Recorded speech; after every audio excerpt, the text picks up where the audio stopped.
Welcome to another edition of AV Rant. I'm Tom Andry, and I'm here with Rob H. This is AV Rant. It's your home theater and AV questions answered. And congratulations to all our Yamaha RX-A 1050, 2050, and 3050 owners. I'm sure you're enjoying your brand new DTS-X upgrade that dropped like yesterday, last night, today. So congrats. And hey, if there's any Denon and Marantz owners out there who didn't upgrade to Oro 3D, now you can. I'm sure that's a ton of people who are champing at the bit for that. isn't it chomping? Isn't it And it's chomping? champing. Champing. I Yep. learned something today. All right, so lighting is better this week. Got that figured out. The Yep. computer that I was using decided to stop working. It works. I just can't see the screen. The display just doesn't work. So, Display will not turn on. nah. So there's probably a workaround for that I didn't figure I'd do. And An I didn't. external display? Yes, but I don't have one. Nah. It was too much of a hassle. So I did. I got my old computer, which means God help us. Who knows what's going to happen. I had to reset Yeah. the thing like 5 times so far. So it's a hot mess. But lighting is better. I think we Yes. will all agree that you can see me and I no longer look If like... you are watching the YouTube video version of this podcast, then you will see that Tom is no longer glowing like a mystical alien. So it's that. improved in that way. Yeah. All right. You will notice around my... And you might not notice, but I will show you around my neck here. I have these little thing right here. Okay. One of my coworkers said, "What is the testicle necklace you're wearing?" And I'm like, "It's not a testicle necklace. It is a headphone, a Bluetooth headphone that somebody sent me. Okay. I can't. I guess it was the iClever people, whoever they are, because they're whatever. Anyway, somebody sent me an email that said, "Hey, you want to review our headphones? We'll send you a non-returnable review pair." I'm like, "Yeah, sure." I.e., Like, they are giving them to you. yes, So just take them. Yep. Anyways, if you go to Amazon, the iClever magnetic Bluetooth 4.1 headphones, wireless stereo aptX headset with built-in mic for hands-free call and noise canceling. That is the name of them. Gotcha. Rolls right off the tongue. Easy to remember. It does. The list price is $89.99. The price is $49.99, and the sale price is $29.99. Ah. Yeah, these things cost $30. I know Yes. all the rest of that is just BS. They come in a... I have the box. Where'd the box go? I brought the box. I thought I brought the box. Anyways, it comes in a little box. It just says iClever on it. There's a little pamphlet in there about not taking a bath with it or whatever. Would be a good idea in general. And some sort of warranty card thing that you're supposed to go to a website to check it out, which of course I didn't do. But no information about how they work or anything. Oh, okay. Like, nothing. Like you must have read about these or you wouldn't have ordered them. Well, I didn't read about them. Somebody just sent me an email. So I just said yes. And actually, I have a signature line set up on my things. That's sure, I'd love to review a product. Send them here. I don't even have to just change the signature to that. Yeah. So I just been trying them out. And for $30, $40, or how much they're going to actually end up charging for these things, they're pretty good. Right. The aptX works pretty well as far as I can tell. I think my phone has got it. It's the Nexus 6. Okay. So even yeah, if it it doesn't, should. the 4.1 Bluetooth, it connects so fast to these headphones that it starts playing the music about 15 seconds before it tells you it's connected. It'll interrupt your music to tell you that it's connected. And the way these work is they have a little it's a little magnet. Okay. Right? So when you hear your phone's ringing or whatever, when you detach them, it picks up the call.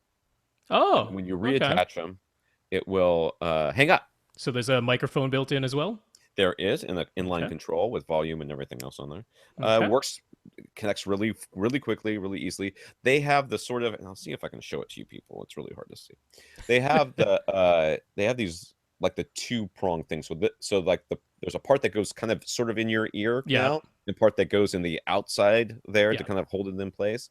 And they had 2 sizes of ear tips, but they're really just really soft rubber and they pick up lint like crazy. So not really impressed with those. Sound quality actually for $40, I mean, really, if they play music, I'm pretty happy with them. And they're bass heavy. It's really, I don't know if I want to call them bass heavy. I want to say they're almost like tactile. Oh, They That's kind of surprising bounce for a around your little. ear a little bit. That's not necessarily a good thing if it's sitting in your ear because it could work itself loose. Well, If that's the I've case. never found these types of earbuds to be all that. Super secure. No, they're not. But they don't really fall out. They just don't feel like they're in all the way for me, pretty much Okay. all the time. So, and it basically just it goes around your neck like this. It's really you don't have to worry about them falling off. The big problem is that they're heavy.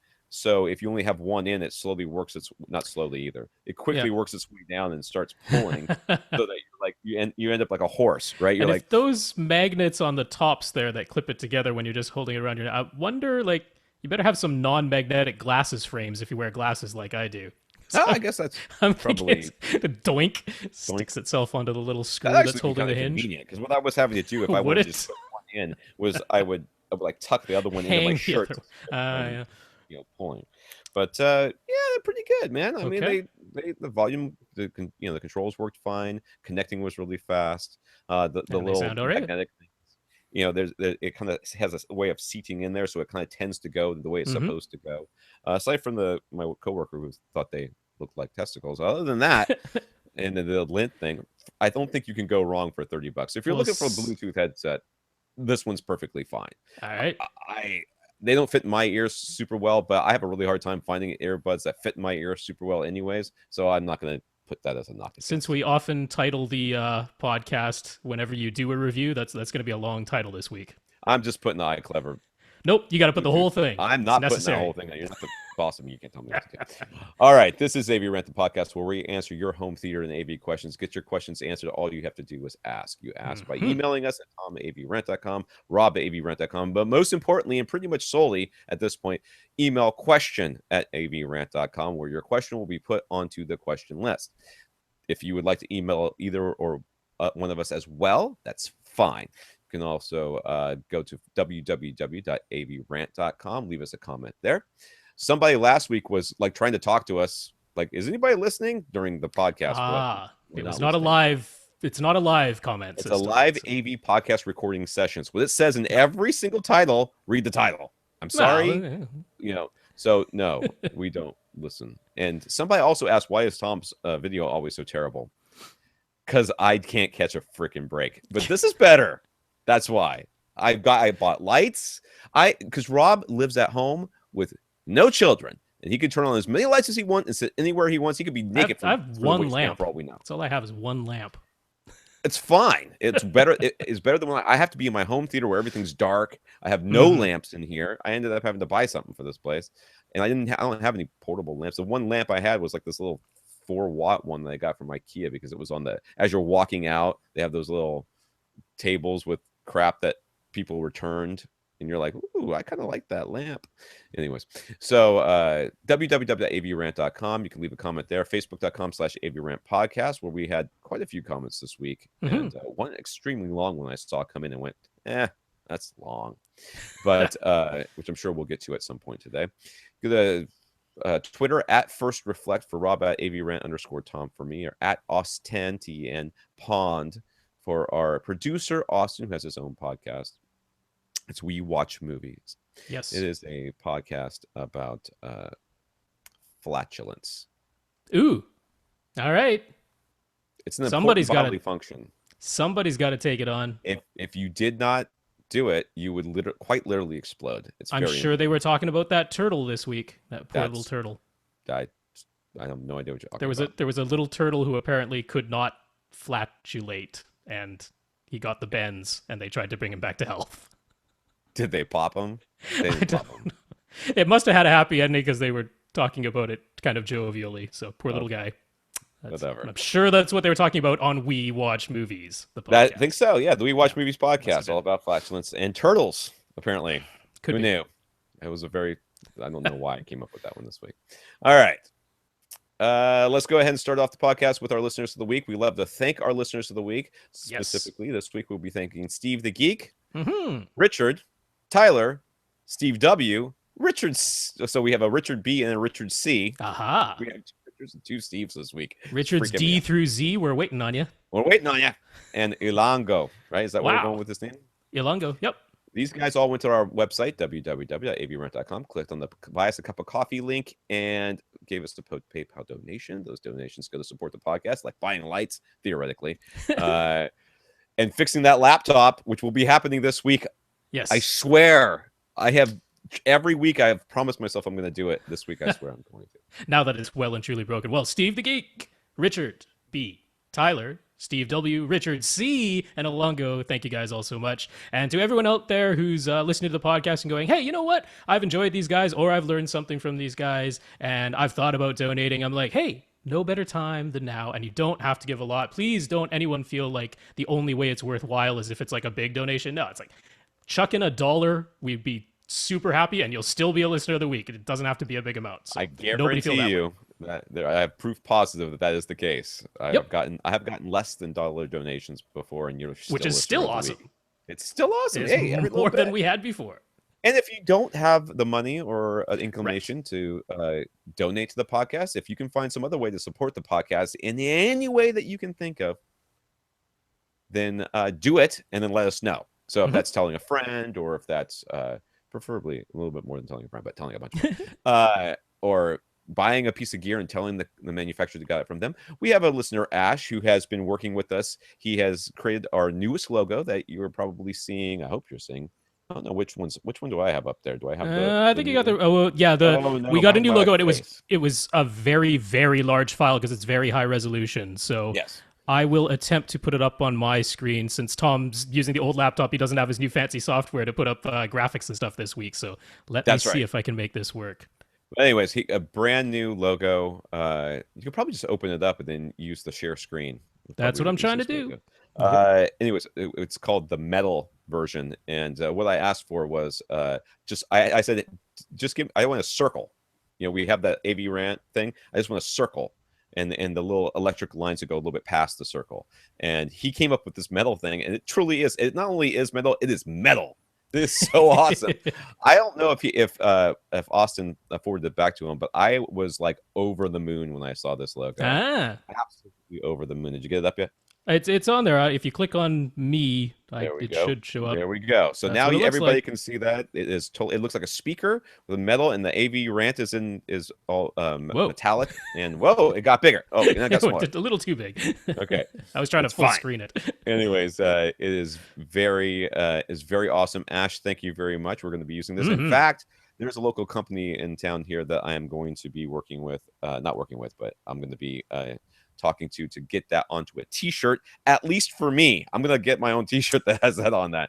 If anybody else wants one of those t-shirts, I don't know how we'll do that, but anyways, we'll see. Ash, thank you very much. I was over the moon about that logo. Yeah, absolutely. That's awesome. Really cool. All right, man. Thank you very much. Like I said, if any of you can think of some way to support the podcast, please let us know. In fact, James is the one that donated the laptop that's giving me the problems. But believe me, James, I don't want you to think in any way, shape, or form I'm not appreciative about that. I really am. That laptop works so much better than what I'm doing right now. You don't even know. I started scrolling at the beginning of this little thing just so I can get to the news section, and I'm now vamping while I'm waiting for my computer to scroll. Oh, lovely. Yes. News. Yes. Let's see here. Yamaha DTS. Oh, you already did that. Already did those. We're on to Sony. Again. Sony is launching a new Ultra HD streaming surface called Ultra today. Is it all caps? It is all caps, like so many things these days. So that'll start April 4th. I guess it started today. You can only buy movies at the moment. There's no rentals yet, and each movie costs 30 smackaroonies, so 30 bucks. Some of them are in the HDR, though. And Ultra also acts as an ultraviolet locker, so you can watch all your ultraviolet content via the service. So there's that. Now, this next one, I have to be honest with you, I wanted to click on it, but I had too many other things to do.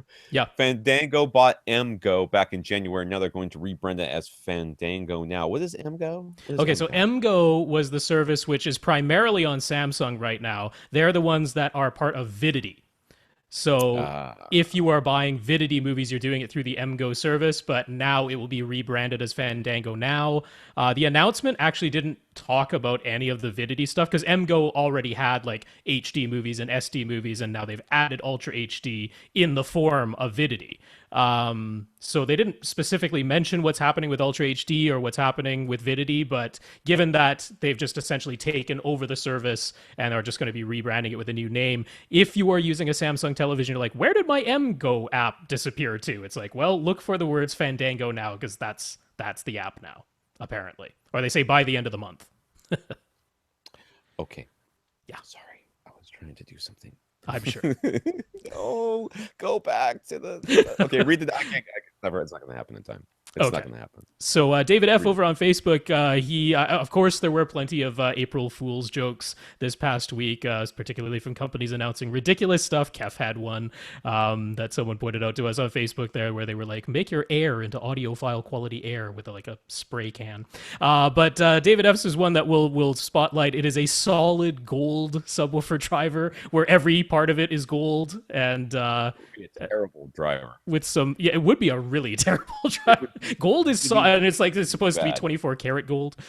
So. Oh yeah, so every time it hits, it remolds itself into it. But it would be literally a hunk of gold after 5 minutes. I would think it would just completely deform. Yeah, no, this would not be good, but it can handle 1.21 gigawatts of power, of course. Of course it can. If you people, you know what, you gotta be more subtle than that. If you get it over 88 decibels, it sends you back in time. So they should have just said it was gold plated. If they had just said it was gold plated, that could be real. Someone might do that. That would have people talking. Yeah. And the California School of Seismology uses SVS subwoofers for earthquake simulation. So hey, that's good enough for earthquakes. It's good enough for your PB13-Ultra, and they basically put it into a horn so that they could direct all of the energy in a given direction, and that's how they were simulating seismic activity. So was it just the driver or the? No, it was the whole thing. It's so I mean the PB13-Ultra is a front-facing driver with front-firing ports, and you can tune it by plugging some of those ports to have a lower resonant frequency out of those ports. So they were trying to hit below 16 hertz at over 100 dB levels, so that they stuck it in a horn, and they're like, there, we just simulated an earthquake. So good on you. Right. All right. A couple of comments from our listeners. McMansion Chris here has received a new receiver. Of course, he probably needs 5 or 6 just to have enough power to get through it. That has 90, 100,000 million square feet. When it arrived, it was missing an FM antenna, which is something that I probably wouldn't have even noticed, but apparently he does, or somebody in his house does use it. He wrote to Accessories4Less, which is where he purchased it from, and 2 days later, when it arrived, great service by Accessories4Less. They are going to ship you literally. I mean, they are selling you refurbished products, which means they are repackaged with their accessories and stuff. And apparently, someone made an oversight. I mean, it wasn't Accessories4Less's fault. They're selling what is given to them directly by the manufacturers. So somebody did make an oversight in the repackaging, but they made it right. So that's the way to do things. Yeah. He also ordered some Aperion Verus Grand speakers, which did arrive, but one of the boxes showed up with a lot of abuse.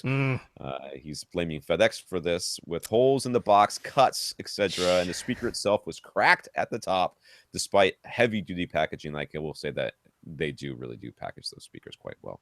He contacted Aperion, and they are sending a replacement ASAP. And apart from this, the speakers look and sound. Apart from that, the speakers look and sound marvelous. So I guess he got it already, or he wouldn't know that they sound marvelous, right? Yeah, he got them. So again, great service. I mean, sometimes companies will say, "Hey, look, it wasn't us that damaged it; it was the shipping company." So you have to go through the whole rigmarole of the warranty or the insurance claim or whatever it is. But Aperion's like, "Nope, we'll send you another one. We'll get the other one back." So it's again good service. It's nice to recommend companies that stand behind what they sell and go above and beyond, because I mean they're not like legally required to do that. It's just good service. So happy customer. Lastly, he hates the fact that it's so darn easy to set up a receiver these days. He's used to and was expecting to manually go into settings, map things, troubleshoot problems, all that, but encountered none thanks to Denon's setup assistance.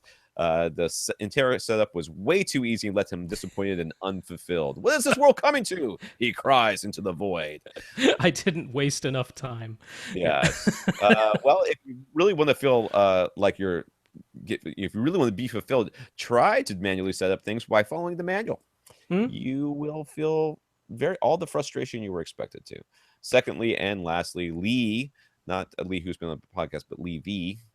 I don't want to say Levy, but it's Lee, capital V. Heard us talking about LED lights on components being too bright. He suggests using aftermarket car window tint for something that looks a little cleaner and nicer than tape. That is a really good idea. Yeah, and it's not expensive. Like, you buy a big roll of it for like $5 from Amazon. We'll have a link for that. I mean, you need like 1 square foot, and that's enough to cover everything that you might want to black out. And it's nice because you can still see that there's a light there, and if you're like, oh, it's still too bright, put another one on there. That's right. Oh, it's still too bright, put another one on there. Now this stuff goes on with static cling. That's how it holds on. Like, if you were putting it on your car window, it's just static cling. I'm not sure if you cut a little piece of it and put it over, I'm not sure how well, that would actually stick, but worth a try. It'll stick. I don't know, maybe not. Lee, I think that's a good idea, Lee. Yeah. All right, so here we go. Good idea. Harvey, I'm going to take this thing off because it keeps hitting the microphone. Yes. Bye-bye Bluetooth earphones. Bye-bye Bluetooth headset, which is not... Oh, by the way, the battery, I turned it on Saturday? Friday? Saturday. I don't know, I've been using, on and off all week, the last couple of days, and it's, as far as I can tell. I mean, I don't know. I didn't read any instructions, and there's nothing on here that's telling me that it's going dead. Usually there's some sort of light, and so it's good. Anyways, Harvey has a 5.1 system with one SVS PB1000 and a 17 by 11 foot room. Okay. He's looking to replace his mains and center with KEF Q series speakers, Q200 center, and a pair of Q500s for the mains, although he's willing to spend the extra $400 a pair for the Q700s if we think he should. The factor to consider is the difference in woofer size, 5 1/4 for the Q500s versus 6 1/2 for the Q700s. Would he be wasting money on the bigger woofer since the sub will be handling the bass anyways? He says he knows we'll just say spend the extra on the second sub, but ask us to humor his question anyways. We will always humor your question. Absolutely. That is kind of the whole podcast. Yeah, that is kind of our deal. if we don't humor your question, we don't have anything to talk about. And it's no kidding. My computer not working too well.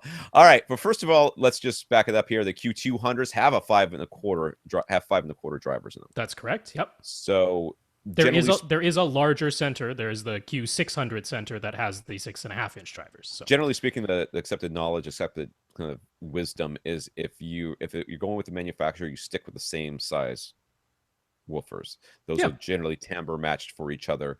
Generally speaking, maybe very well the case, and a lot of times it is that doesn't really matter that much. They all kind of sound pretty similar. But if you're going to buy the Q200s, you're going to probably stick with the Q500s. That being said, it doesn't have that big of a room.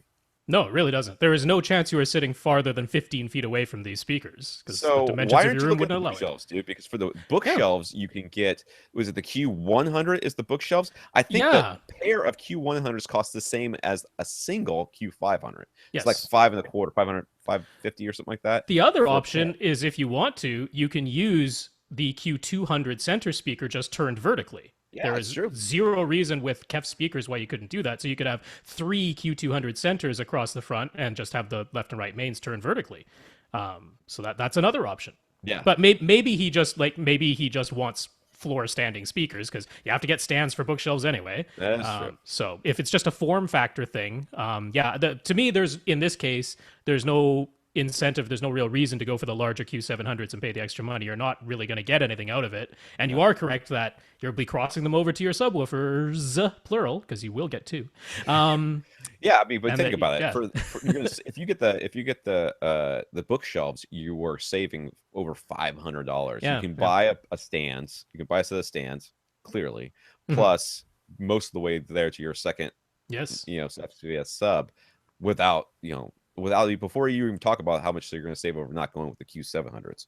So yeah, I would go with something smaller. Yeah, there's no chance you need the extra output capability, which is all of 3 decibels with the Q700s. And I mean, 3 decibels is not insignificant. That allows you to go from like 15 feet to 18 feet, So it's not like it's nothing. But yeah, there's no need for that in your room size. So stick with the Q500s. I like the idea of going with the Q200s on their sides too. That's not a bad idea.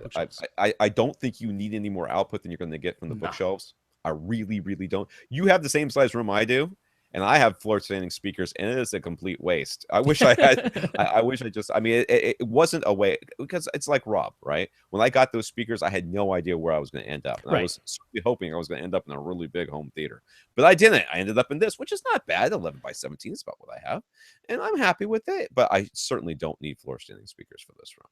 I do need 2 subwoofers though. All right, Richard.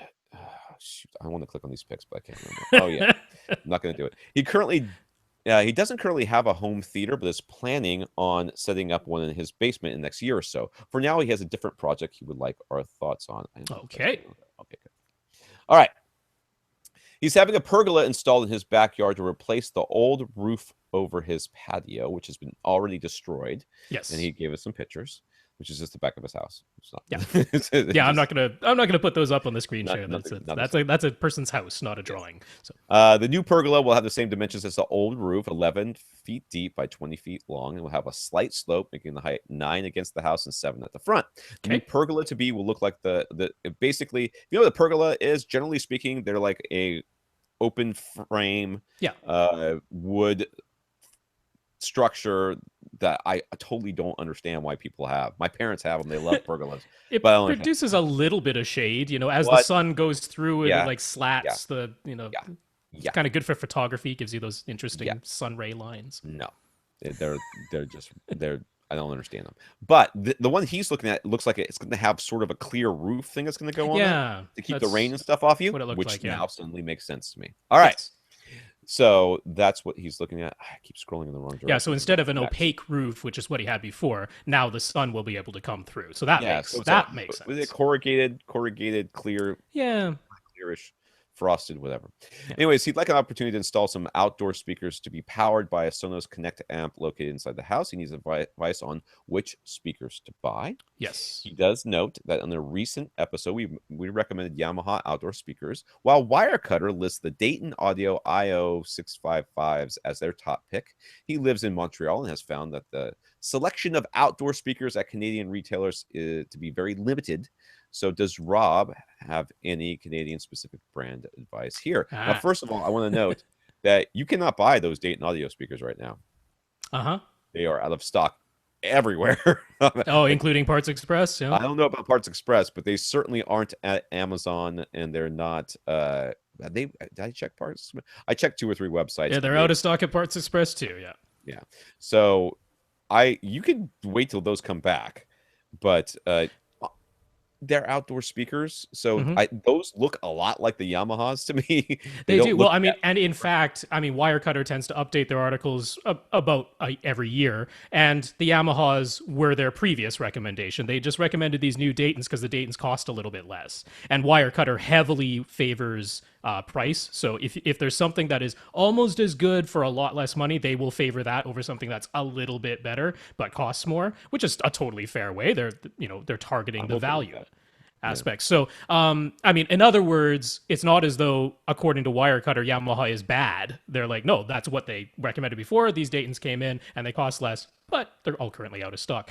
Not only that, Yamaha has several different models, some of them larger and capable of being louder and accepting more power than some of the other models. So these Daytons are closer to the smaller versions of the Yamahas, the non-wedge-shaped ones. The larger wedge-shaped ones that Yamaha has, I tend to favor, but they do cost more. There's no question about that. So it's a question of value as well, and budget.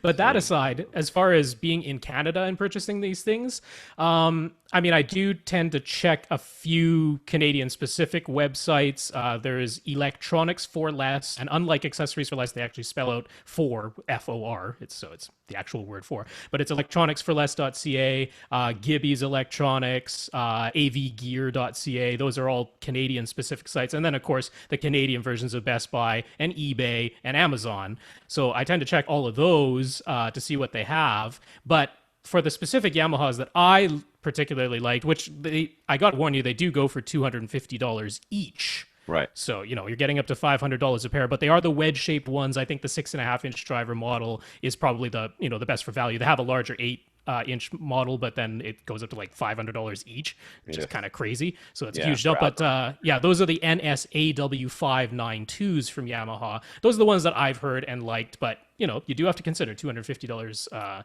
is what you're looking at. But the place I usually go when I want to get stuff, and it's not, you know, if I'm ordering directly from Amazon.com, that's easy. But the other place is B&H Photo. So they're that's where I got these lights from. Yeah, bhphotovideo.com. They are really good about Canadian shipping. They show you the entire landed price beforehand, much like Amazon.com does, but they show you the entire landed price beforehand. They take care of all duties, taxes, border fees, whatever. So you see the entire landed price. You can see it in Canadian dollars if you want to. And they make it really easy to purchase from them when you want American products that aren't available within Canada. So I recommend them, and I recommend those speakers. Yeah. He asked how many should be installed. Well, his backyard doesn't really look that big to me to begin with. Yeah, I mean, he was saying he did want the sound to be able to carry out to, like, he's got this covered area, and then he's got sort of a place where you might eat. So there's a table and some chairs that are a little ways from that. He's like, he'd like the music to be able to reach that. I mean, everything, just turn it loud enough, it'll get there. I mean, it depends on how much amplifier power that. I really think a pair would do it. My parents had a huge backyard, you know, pool back there and everything, and it was easy to turn up the music with two of those Yamaha speakers. Not as nice as the ones that Rob's talking about.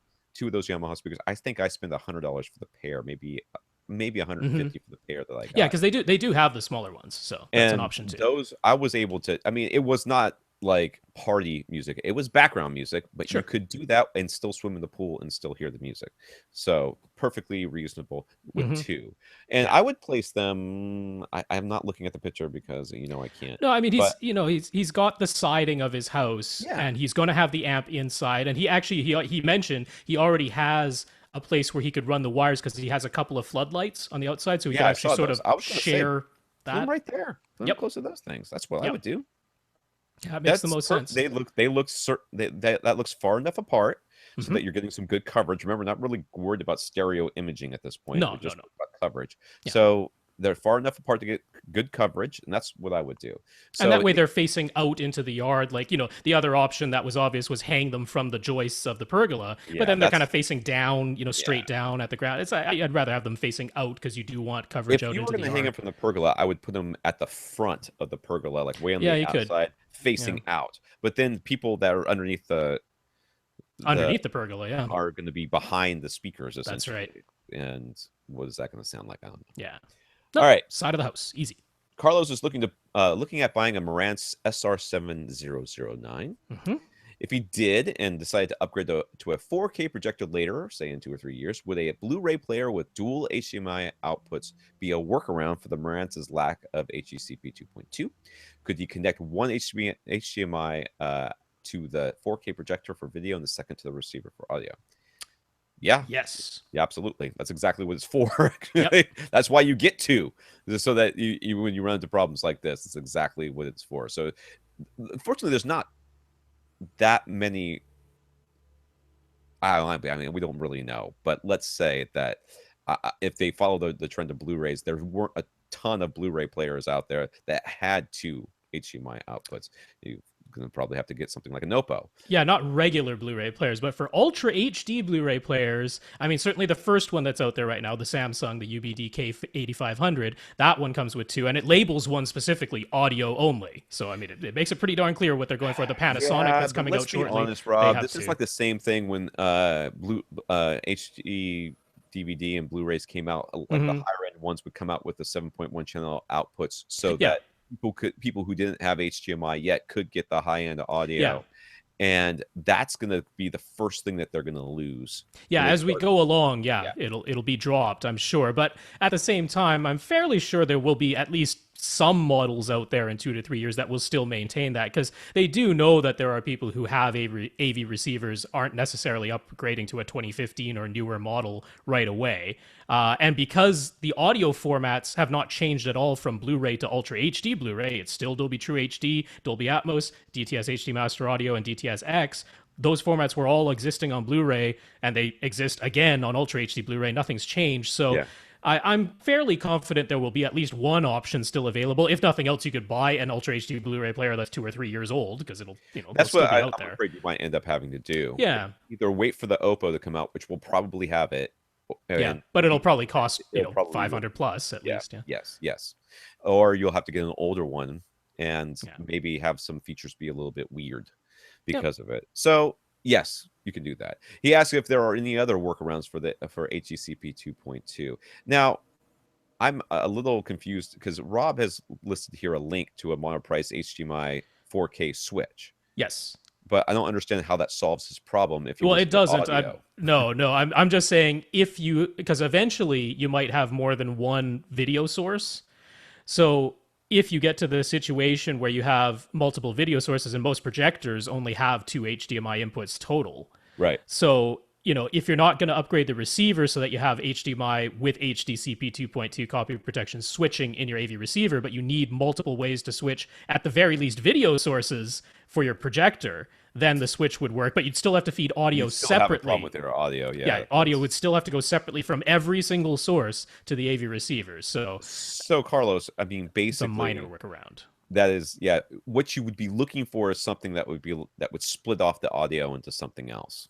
Yeah, and those things tend to exist. They will exist. That I guarantee you that will exist. There will be a 4K switch thingy that'll send, have 2 HDMI outputs or an HDMI and there'll be matrix switchers, right? 4 in, 2 out, something like that. Yeah. And you'll be able to do stuff like that. But then there'll also be some that'll, they just tend to be more expensive.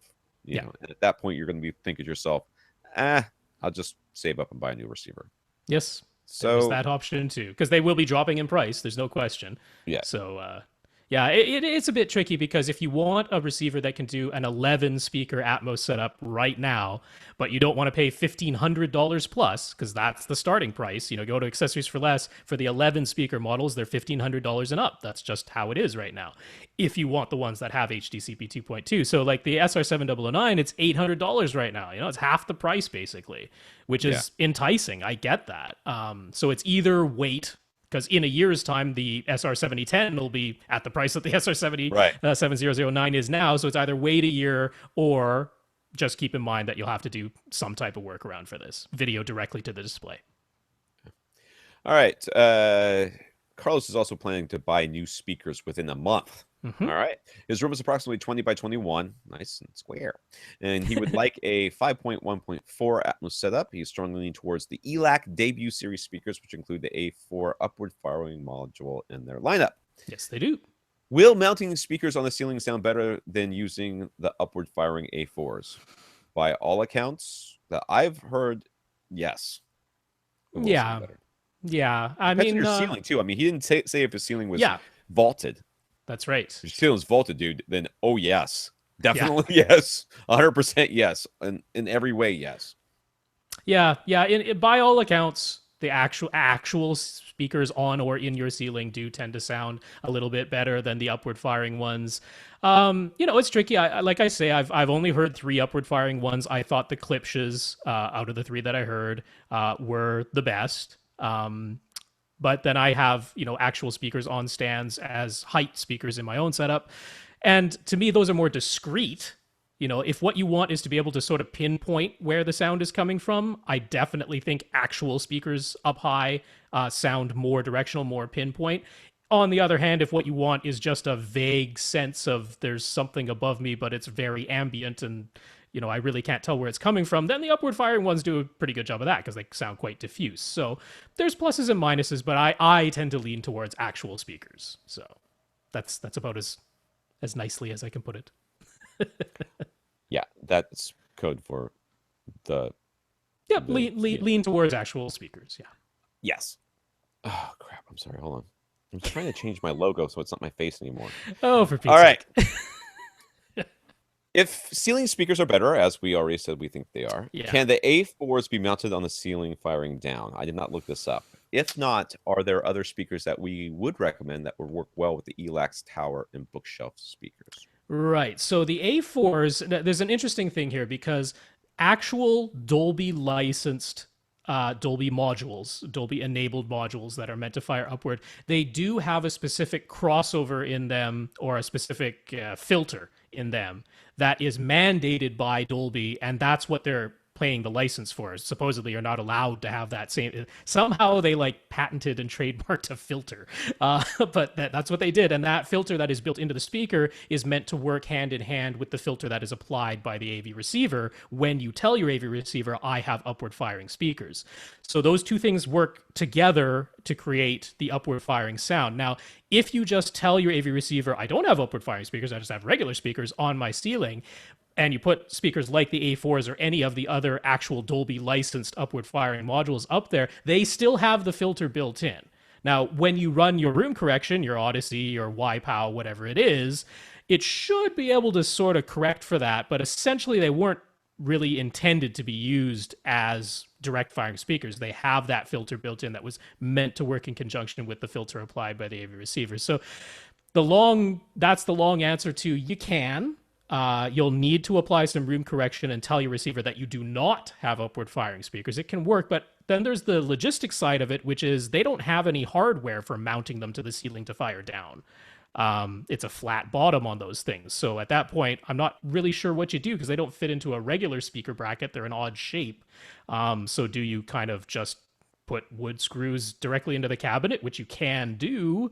Generally not recommended. Screwing. Yeah, and given their price point, I'm not sure I'd go for the A4s in this situation. I get that they're, kind of flat and square, so they look like they would fit on a ceiling.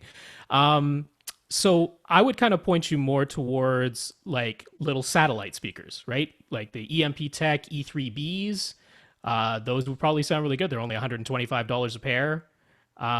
Something like the Ascend Acoustics HTM 200 SEs, which have mounting screws on the back of them. You could definitely go with those. Those are like $250 a pair. Super Zeros, NHT Super Zeros, and those are now $125 each. The price has gone up because they're on version 2. So they're now Super Zero version 2. So the price went up a little bit. I will say, if you're willing to pay the price and you really liked like the shape of the ELAC A4s, XTZ, if you go to xtzsound.us, they have a model. They call it their Cinema S2. It looks like an upward firing module. They tell you can use it like an upward firing module, but they never licensed the filter from Dolby. So it doesn't actually have the filter in there. They just made a wedge-shaped speaker and said, well, use it however you please. It's a little bit like the SVS Prime elevation speaker, which is also not a Dolby licensed elevation speaker. And they say, well, you could use it to fire upward, but we didn't really mean it that way. We kind of meant you to put it high up on a side wall or firing down from the ceiling. So those XTZs are closer to like $450 a pair, the Cinema S2s. But what I like about them is they have a crazy options for mounting them. They have like mounting holes all over the darn place. So whatever orientation you need to use, if you need to mount them in corners, on the ceiling, on a wall up high, whatever it is, they have like $29 brackets that you can use to basically flush mount it to any surface in pretty much any orientation. So between those XTZs and the forthcoming SVS Prime elevation speakers, I might lean more towards on those. Their site right now looking for where are the elevation speakers? They're the XTZs? Oh, the SVS ones. They're not listed yet. They're still forthcoming. They haven't arrived yet. Still being made. What? Yeah. What's up with that happy horse malarkey? They're coming. They said probably May. What the probably May crap? Anyways, I was trying to get those up because that was going to be my recommendation, but the apparently SVSs? not. Yep. Well, they're coming. If you can wait a month, they're on the way. He says he's going to buy within the month. He's got to buy now. Bill over on Facebook has a 12-foot wide by 18-foot long by 13-foot tall room. Yeah, it's a tall room. That is a tall room. Drop ceiling. He's set on an Atom MRX720 receiver. I have no idea what that can do or not do. He's fairly sure he wants in-wall speakers with an acoustically transparent projection screen. Do we have any advice and recommendations for in-wall speakers? He's never liked them. Yeah. Well, there are plenty of crappy in-wall speakers. I've heard lots of crappy in-wall speakers. No room for traditional floor standing speakers. You totally have room for traditional floor standing speakers.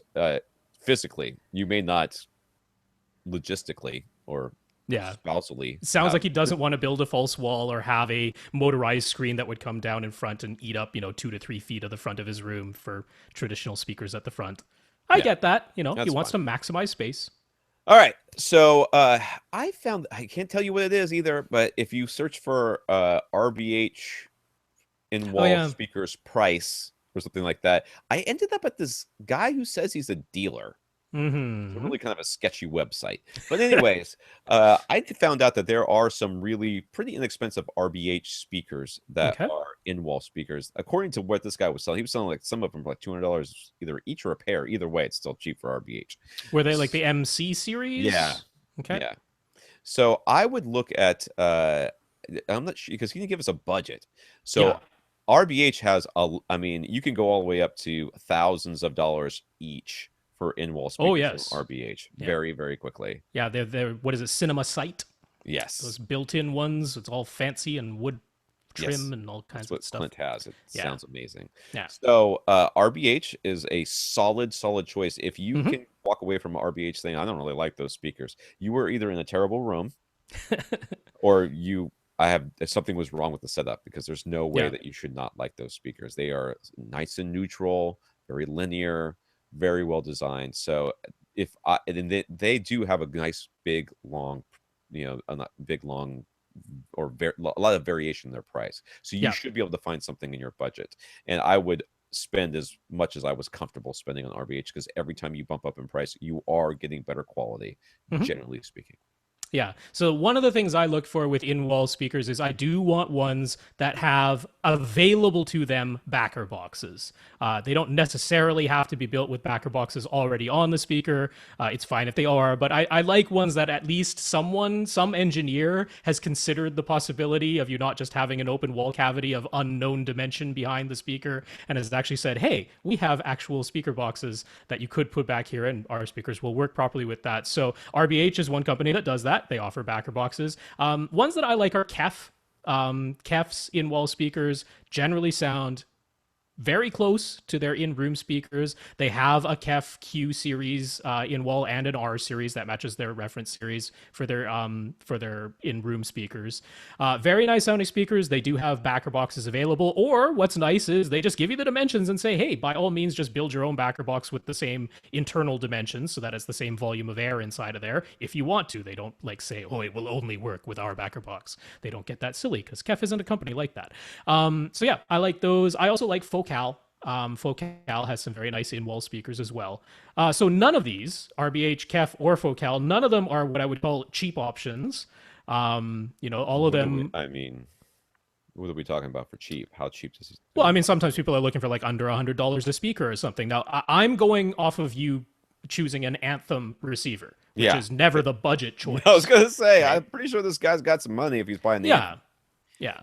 So I'm thinking certainly one of those options will be within your price range. But for other folks who are listening and going, well, I want really inexpensive one. None of these are the super cheap choice.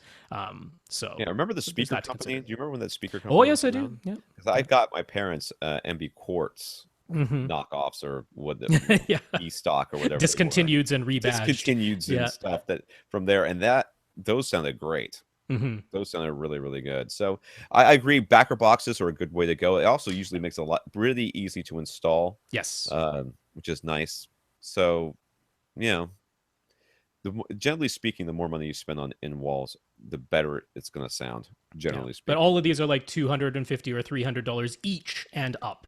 Yeah. That's where we're starting. But I think I'm just purely speculating based on choosing an Anthem receiver that might be the sort of price you're looking at. If you're looking for something cheaper than that or would like some more recommendations, again, you know where we are. Infinite Gary, in a recent appearance on the Tech Buzz, Scott Wilkinson recommended Vizio P-Series TVs for brighter rooms over OLEDs because of the Vizio's higher peak output of 600 nits. And that's with the full right screen. Small portions of the screen can be even brighter. That's always encouraging, though Vizio hasn't disclosed exactly how bright. This made Gary curious, so he moved his own. Does Gary have a job? I don't know. Do we know what Gary does? He has money. Gary's got an OLED TV, and he's like, you know what? I'm just curious. I'm going to move it. those words in that order has never left my mouth. Once I set my TV up, I am not moving that thing. He has one of those gallery OLEDs. Remember those the ones that had like a frame? It made it look like a picture frame. So it was right. At the time, it was the only flat model that LG offered, because that was back when they were making everything curved. Right. So it was one of the earlier ones. It's one of the earliest ones, and it's a 55-incher. So that's the one. Anyways, he moved his own OLED TV to a brighter room in his house and found it still have excellent picture quality and in no way lacking in brightness, contrast, or any other parameter. Is Scott wrong, or is Gary's room just not bright enough? These are different things. No, they're not the same. I mean, yes and no. I mean, Scott Wilkinson is looking at these the specs and saying, yeah, well, if you're going to be in a brighter room, you want something that has higher peak output. He's also talking specifically about HDR. That's the big differentiator, because the OLED that Gary has is prior to HDR. It's not an HDR display. And by all means, yes, I mean, the OLEDs, the HDR OLEDs that are coming out very, very soon, or some of them are shipping just now, they can get up to, 540 nits, that peak brightness. So a little specular highlight can be as much as 540 nits. That is bright. That is very bright. If you were in a pitch black room, it would be nearly blinding. If you were in a bright room, you would never look at 540 nits and go, oh, that's dim. Like, no, it's bright. Yeah. But what we're saying is that if you want to watch high dynamic range content and you are in a brightly lit room, then the brighter your display can be, the more it will look like HDR, and the less the black levels matter, because you don't need like 0.0005 nit black levels in a well sunlit room, because the ambient light will never allow you to see that.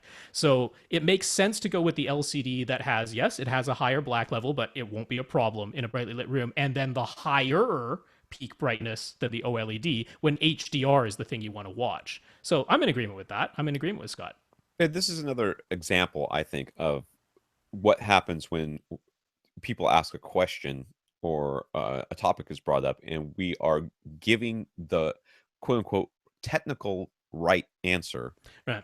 But in reality, like there's going to be times that people are going to ask questions on this podcast. It's happened before, it'll happen again, where we say that subwoofer or that speaker is too big or not big enough, or that that TV is not going to be bright enough, or those black levels aren't good enough. And the person is going to look at it or listen to it or put it in their room and go, it's fine. Those guys don't know what they're talking about. Technically, we are right. And also, you were right. You were right because you are experiencing it and you are thinking that this is a perfectly reasonable thing that I am seeing and I have no problems with this. Guess what? You're right. You're absolutely right. On the other hand, you're totally wrong because we're right, because it could be better. This weekend, yesterday, actually, I went to the symphony with my mother-in-law and my family and some friends and everything else. My mother-in-law is going through chemo right now, and we're just trying to be very supportive, and she wanted everybody to go to the symphony with her. Now, symphonies are not something I actively search out, not because I don't like them. I mostly enjoy myself when I go, but I don't actively search them out. It's just not something it's like, whoa, what are you gonna do today? Wow, let's see what's at the symphony. But I usually have a good time when I go, and this time I had a really good time. There was this 19-year-old violinist who's started her international career when she was like 10 or 14 or something. Mm-hmm. She was amazing. She was like, there's horsehair going all over the place. She was going crazy. Right? It was really good. But one thing I noticed while we were in there is, first of all, nothing was mic'd. And the speakers were still on, so I could hear a hum from the amplifiers. It was driving me nuts. Noise only in the quiet points, but only at that quiet point. But what I noticed was only occasionally, only when the bass drums would hit, somebody would hit that bass drum and I would feel it. I'd go, yes, that's why we say you need this size subwoofer or these number of subwoofers, even when you only are going to be listening to music. That's why. And you're going to say, well, my bookshelf speakers, play down to 60 hertz. That should be fine for music. You are right. You are also wrong, but you are right. It is fine for music, but it is not good enough to get that experience that we're trying to recreate, the actual experience of sitting in a symphony. Yeah, we're often going after things that are subtle or infrequent, but when they happen, they're really cool. And if you're the type of person who wants that and you're saying, what am I paying the extra money for? It's those things, right?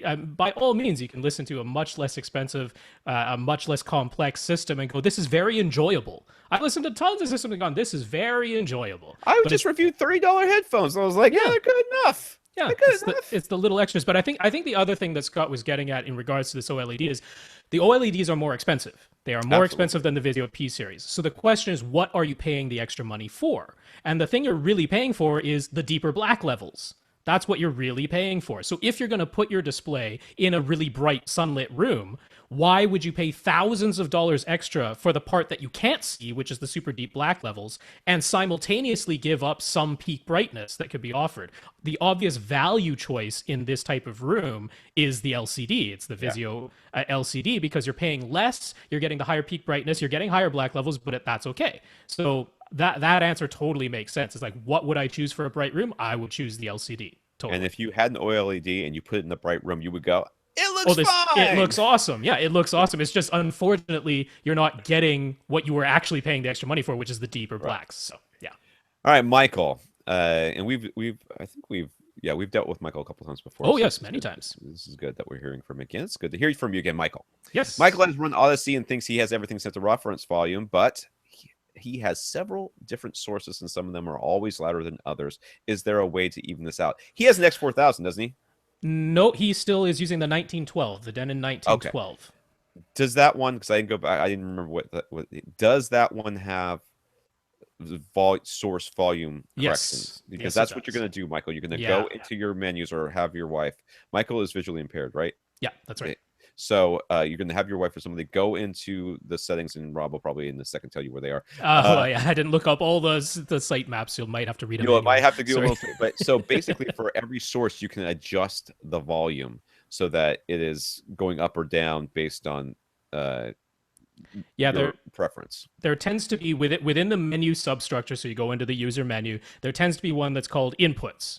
Yeah. And under inputs, and sometimes what you have to do, because this can be a little tricky, sometimes what you have to do is be out of the user menu so that everything's just as normal. Sometimes what you have to do is select an input. So it'll be like, there's always a BD/DVD input, a cable/satellite input, so on and so forth. Sometimes what you have to do is select the input, then go into the menu, go to the inputs thing, and there will be a thing that allows you to adjust the relative volume just for that input. And then you have to go back out, select a different input, and then go back into the user menu and go to the inputs menu again and adjust the slider. So there is a thing for this exact problem, which is they recognize that some sources output a higher signal level. All it is that the voltage some devices send out is higher than others. Yeah. So this is all to even it out, so that everything's... What you want to do is start with something like a Blu-ray player using a calibration disc, a setup disc that plays the test tones. That way you can say, okay, I know this device is playing at reference volume. Now I want everything else to equal that.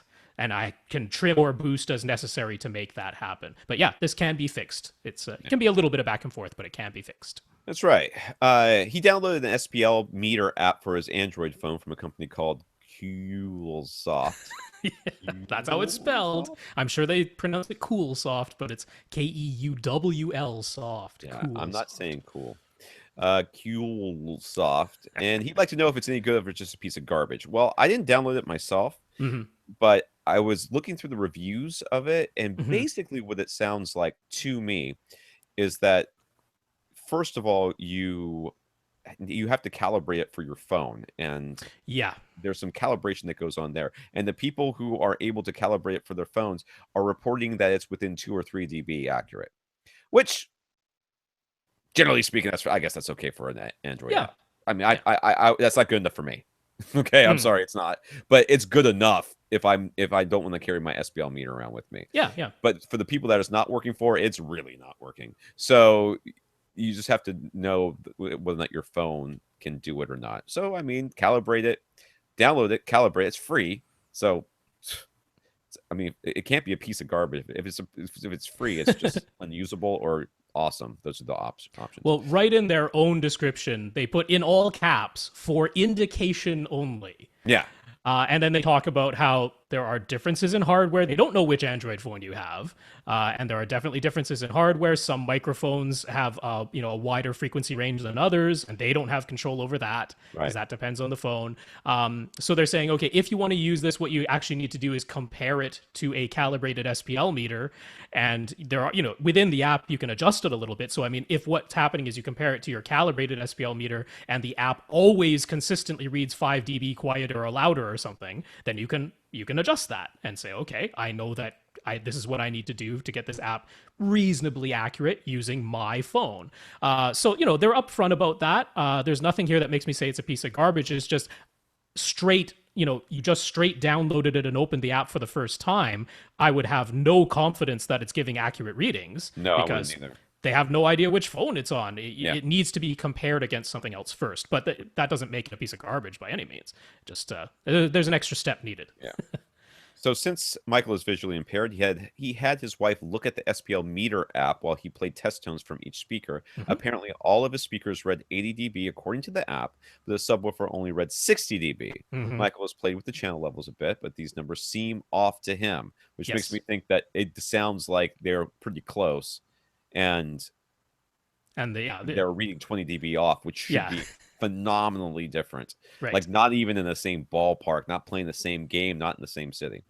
So you'd love to have them all read 75 dB like they should. Well, you're gonna have to get a real meter to begin with if you want which kind of defeats the purpose, doesn't it? I mean, the whole idea is, hey, it's a free app, but you have to clearly what's happening here to me just looking at these numbers, it's probably reading 5 dB hot on the speakers, and then it's incapable because of whatever correction curve is or isn't being applied to the input, the microphone, that it's just not able to hear the bass. Yeah, there are plenty of microphones on phones that barely respond to deep bass because mostly the microphone there is there to pick up your voice during a phone call, right? And your voice doesn't have a ton of content below 80 hertz. Like it doesn't exist, even if you're a basso profundo. He does have Odyssey on that thing, right? He has some form of Odyssey on the 1912. Oh yeah. So, dude, seriously, Michael, it will set your channel levels correctly. Yes, it will do it. Just run Odyssey and step away. Yeah, because I mean, I get it. People get into this and then they want to confirm it, and we've talked about using an SPL meter. So sometimes people are just like they're getting into it. I understand that. Yeah. In this case, though, trust Odyssey. Odyssey. Yeah. So he says if, and it's a pretty big if, the SPL meter app readings are correct. They're not. Yeah. The channel levels can only be adjusted plus or minus 12 dB in this receiver. That's pretty typical. Yes. How are you supposed to hit 75 dB if the speaker, or in this case, his subwoofer, is more than 12 dB away from the 75 dB mark? Well, your subwoofer, turn it up in the back of the subwoofer. I wouldn't recommend getting it to read right now. I wouldn't recommend getting it to read 75 dB on this free app on your Android phone, because that will likely have it far too loud. Yes, like in all likelihood, crazy loud, like like break dishes loud. But that might be fun for a little while. Oh, for a little bit, yeah. But it was at the time that kids got behind the subwoofer.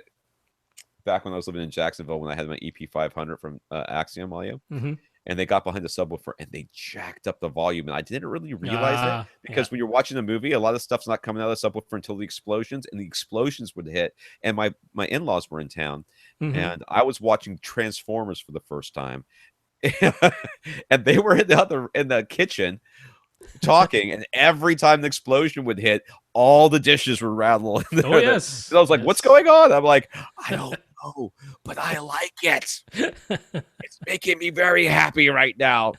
Hand me another beer." That is pressurization. But yeah, if it were your speakers reading more than plus or minus 12 dB, that's pretty rare. You'd either have to have exceedingly efficient speakers or be in a huge room very far away from inefficient speakers. Yeah. It's pretty rare, but I mean, you're right. It's not impossible for that situation to arise. That's when you start going, well, I essentially bought the wrong speakers for my application. That's really what it's telling you. And there's not really much else to be said about it. It means you got the wrong speakers for your application. Yeah, it really, if what would end up happening is you would clip your amplifier if they were too far away. Yeah, and it was too low. You couldn't boost it enough. You would start clipping your amplifier. Yeah, and receiver would go into protection mode and everything else. And if they were that efficient, honestly, I can't even really see that ever happening. Well, there are speakers out there that are like 102, 103 dB efficient with 1 watt. Yeah, if you had them if like you're 5 feet away from them. Yeah, it would be. It's just so much easier to turn volume down. Oh yes. I can't imagine. But I mean, it's theoretically possible. I'm not saying that's not true. Yeah. But I just can't imagine the time that would, like those avant-garde horn ones. Yeah. And like you set them up like headphones. It's not your typical problem. Yeah. Like I said, it's really very rare. You can definitely get it to be the speakers too inefficient and too far away. That I could see happening with a receiver, no problem. Yeah. I have a really hard time seeing them going. It's maxing out -12 and it's still too loud. I just don't see that. All right, Greg on Twitter. What do we think of PSP speakers in general? And what about their amazing Alpha and 100C center? These are older, inexpensive models in particular. PSP speakers, they are Canadian, are they not? They are Canadian. They sure are. They tend to kind of sound like Canadian speakers to me, generally speaking. Which is quite neutral, quite wide dispersion, quite good. Little extra energy on the high end that people either don't like or like, generally speaking. This is a generality. I have not heard the amazing Alphas or the 100C center. Yeah. If you have them, I'm sure they're great. Well, I don't know. Yeah, this came about because there was like one of these used deal, right? Someone selling them on Craigslist or something like that, and he's kind of like, "Hey, should I scoop these up?" There's a couple of things that gave me a wee bit of pause. Now, keep in mind, I'm saying PSP speakers in general, I think are very good. I've rarely come across a PSP speaker that I ever thought was a bad speaker in any way. Yeah, I don't think I have ever heard one that I didn't like either. Don't they? Are they the? No, I'm thinking monitor audio, bronze, gold, and all that. Those are monitor. No. Yeah, those are monitors. Okay, go ahead. So the one thing that gave me a little bit of pause, like the amazing Alphas are from like 11 years ago. And at the time they were like the cheapest speakers that PSP made, and they used a lot of foam. So it's like foam surrounds around the woofers and stuff like that. And these days, generally, that's not a problem. But all I would do is inspect them, and run your finger around that foam, because if that foam is brittle or it's or it's a little chalky or it's getting a little stiff or something like that, which can happen. That can happen to inexpensive foam that was used on speaker surrounds, which is why they had speaker surround refoaming kits. For that exact reason, because the foam did eventually wear out, get brittle, especially if it was in sunlight. It would often get hit with UV rays and kind of degrade. So yeah, I have a little bit of pause from that aspect only. But the speaker themselves, I haven't heard them, but I would be shocked if they sound terrible in any way. There were plenty of reviews out there that praise them as being very good value speakers, and I do not doubt those reviews for a second. So it's just a question of, the thing is, today, right now, buying brand new, there are lots of inexpensive, very good speakers. So just how cheap are these, right? Because I mean, if you're talking about picking up a pair of amazing Alphas and a 100C center for like $50, I'm like, okay, you're not going to beat that buying something brand new, and I would probably go for them. Like you said, I would feel the surrounds and stuff, but I would also listen to them. I would want the person to hook them up and play something through them at a reasonable volume and listen for any sort of buzzing or flapping or distortion. Because that should go through pretty quickly, pretty quick. You'll hear that right away. So, but if you can get them for cheap, I mean, worst case scenario, you sell them again. All right. Sam has a basement theater with an Epson 8700 UB projector and a 100-inch screen. He wonders, why does the picture quality of Netflix shows like Daredevil and House of Cards look awesome, while the quality of any content through its DirecTV signal is at best so-so? Oh my God! Thank you, compression. This is bandwidth compression, essentially. What they've got is a tube that comes into your house. Well, it's coming from the satellite, but they've got so much bandwidth to give you, and they're trying to give you, or at least have the ability to give you, hundreds of channels. And to do that, they have to compress the signal in some way. And that's what you're seeing. Watching the Super Bowl at my house versus, where I have an over-the-air antenna, versus watching football or any, because I watch Super Bowl here, but I watch football at my dad's house and he's got cable TV. Oh my God. The compression. Like, they're like, what? I'm like, You don't see this? Like the little boxes everywhere in the motion blur? I love it when like confetti goes off, like at the end of Oh. like American Idol or something like that. The confetti goes off. You're watching it on cable, and it's just a pixelated mess. Yeah. This is compression, and I am telling you, the thing that is so, I mean, yes,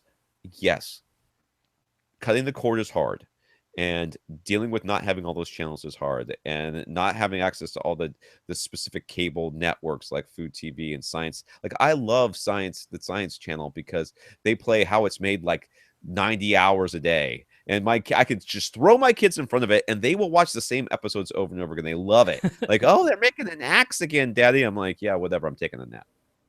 So it is, I do miss that, but the compression. Yeah. Oh God, and God help you if you have a little signal strength issue, that you turn to a channel and it starts cutting in and out, and you just want to strangle yourself. It is awful. So yes, that is exactly why. And yes, Daredevil does look amazing, and it is a really good show. Yeah, well, I mean, some people will be tempted to say like Daredevil and House of Cards, they're both shot and mastered in 4K, and I know some people will be tempted to say, oh, it's the resolution, but believe me, 720p or 1080i, which is what DirecTV is sending you. It's sending you regular HD, which is 720p or 1080i. Seeing that in an over-the-air, like if you're watching ABC 720p over the air, it looks phenomenal. So it is not a resolution thing. It is 100% the MPEG compression that's being used to cram all those channels into the bandwidth they have allotted coming from their satellites. I used to be able to tell when my signal switched from like whatever it was they had like 4 levels of Netflix before the 4K, at least levels, right? Yeah. And when they went from level 2 to level 3, which was like 480p or something to 720i or something. Yeah. I used to be able to tell a difference, and the difference really was depth of color. It wasn't resolution so much. It was just people started looking, there was more colors on the screen, and because I used to connect wirelessly from my PlayStation 3 to that, and it would flick back and forth, and I would be able so now I'm connected. I have a wire connection that's just solid as heck.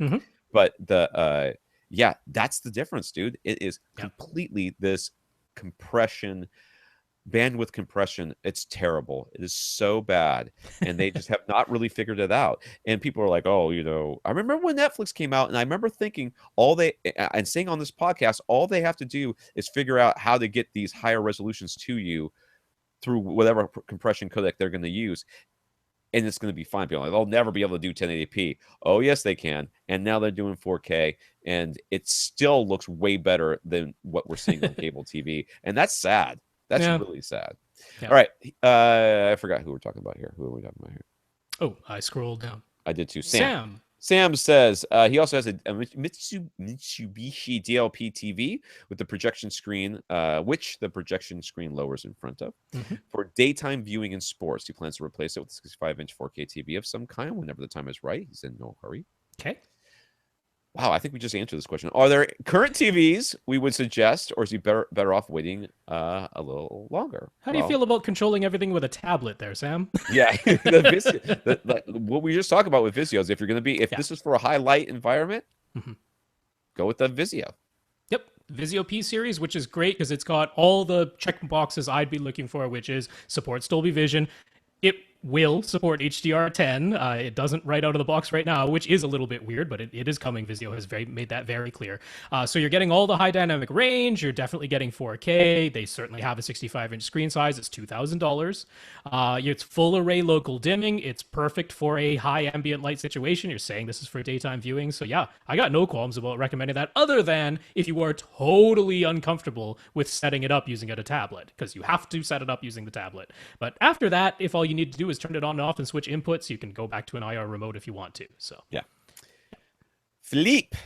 So did he correct us yet? He didn't correct us. I don't know if it's Philippe or Felipe. We're going with Philippe. Philippe decided to send his B&K amplifier for repair. We remember last week we talked about him. His amplifier channel went out or something. Anyways, 3 of them.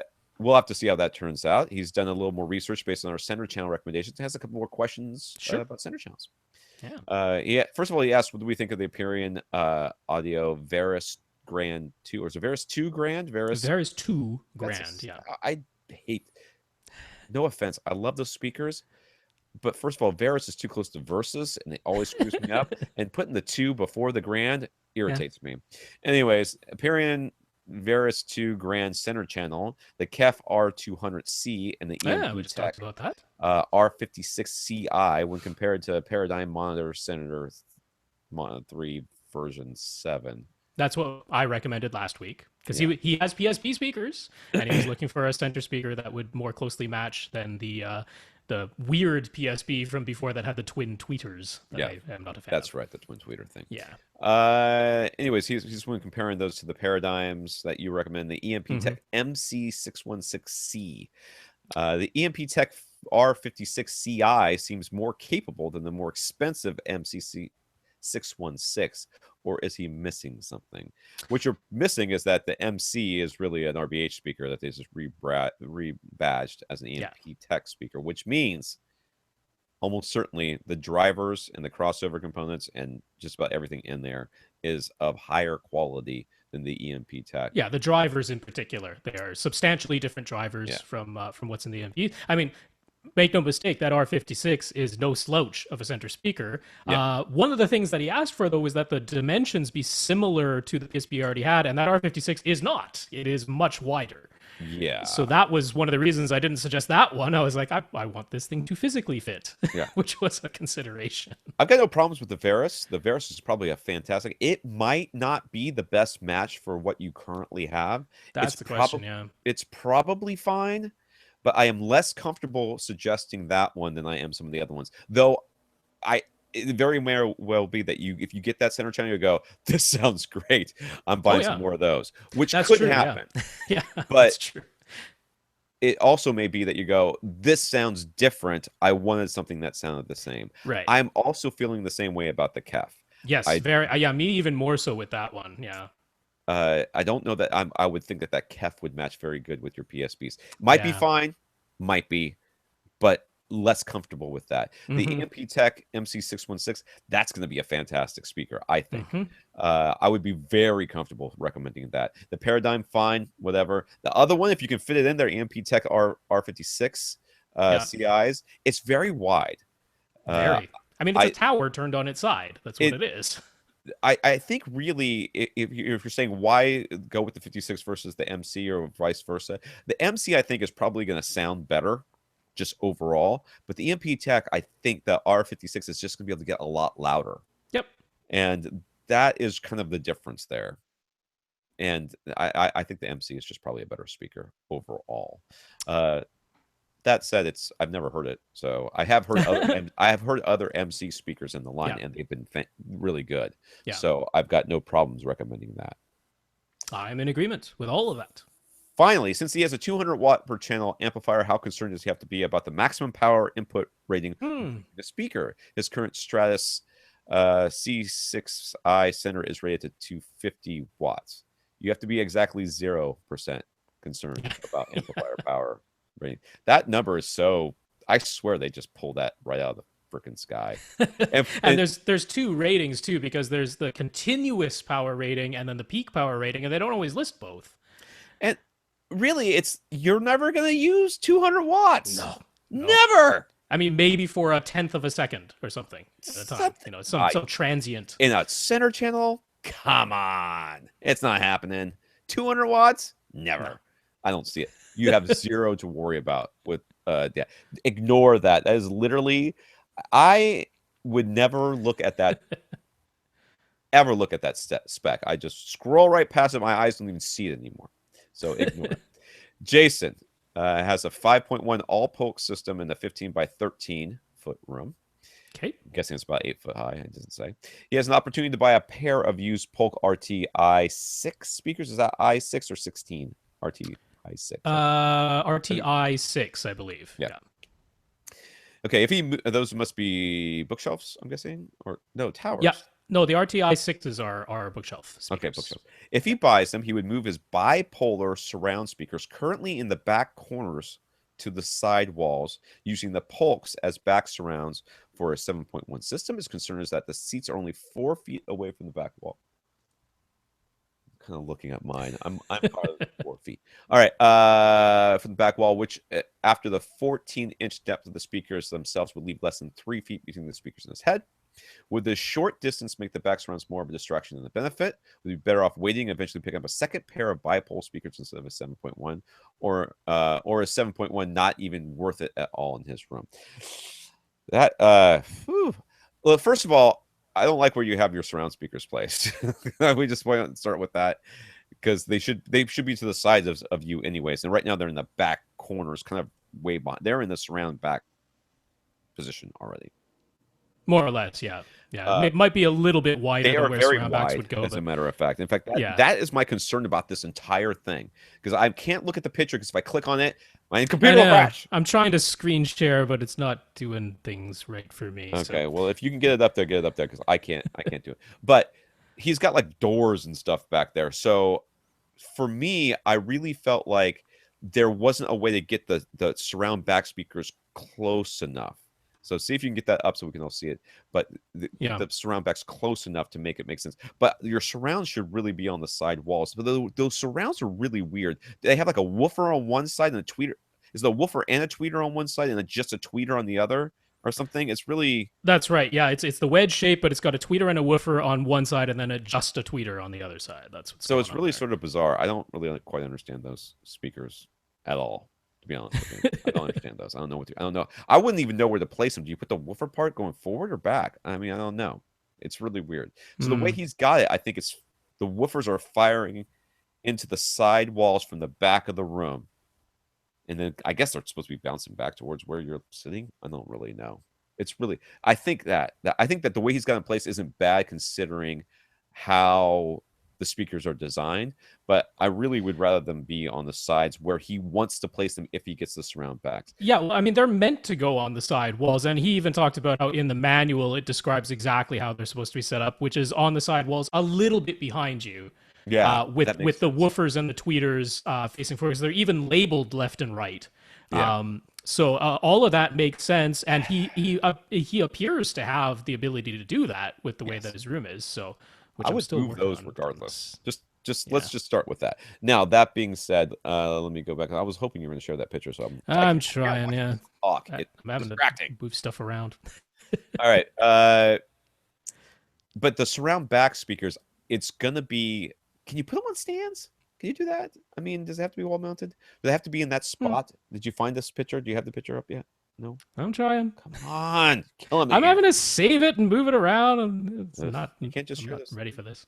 No, it doesn't work from the Google Drive thing. I don't know why. Oh, it's weird. All right, there it is. There's one that's a panorama. Now we're all looking at it. Now everybody's looking at it. I'm looking at it. Oh, no way. There it is. All right. Yes, so it's a panoramic shot. So if you're looking at this, the problem is that he's got a kind of fisheye lens here, and it looks weird. But so there's a little bit of a cutout on the right back corner of the room, and there's a door between the corner and and then the speaker's right next to that door. And there's another door on the other side of the room, but the speaker on the left side is between the door and the wall, so it's really close to the wall. Yeah. They're kind of equidistant from the seated position, which is fine.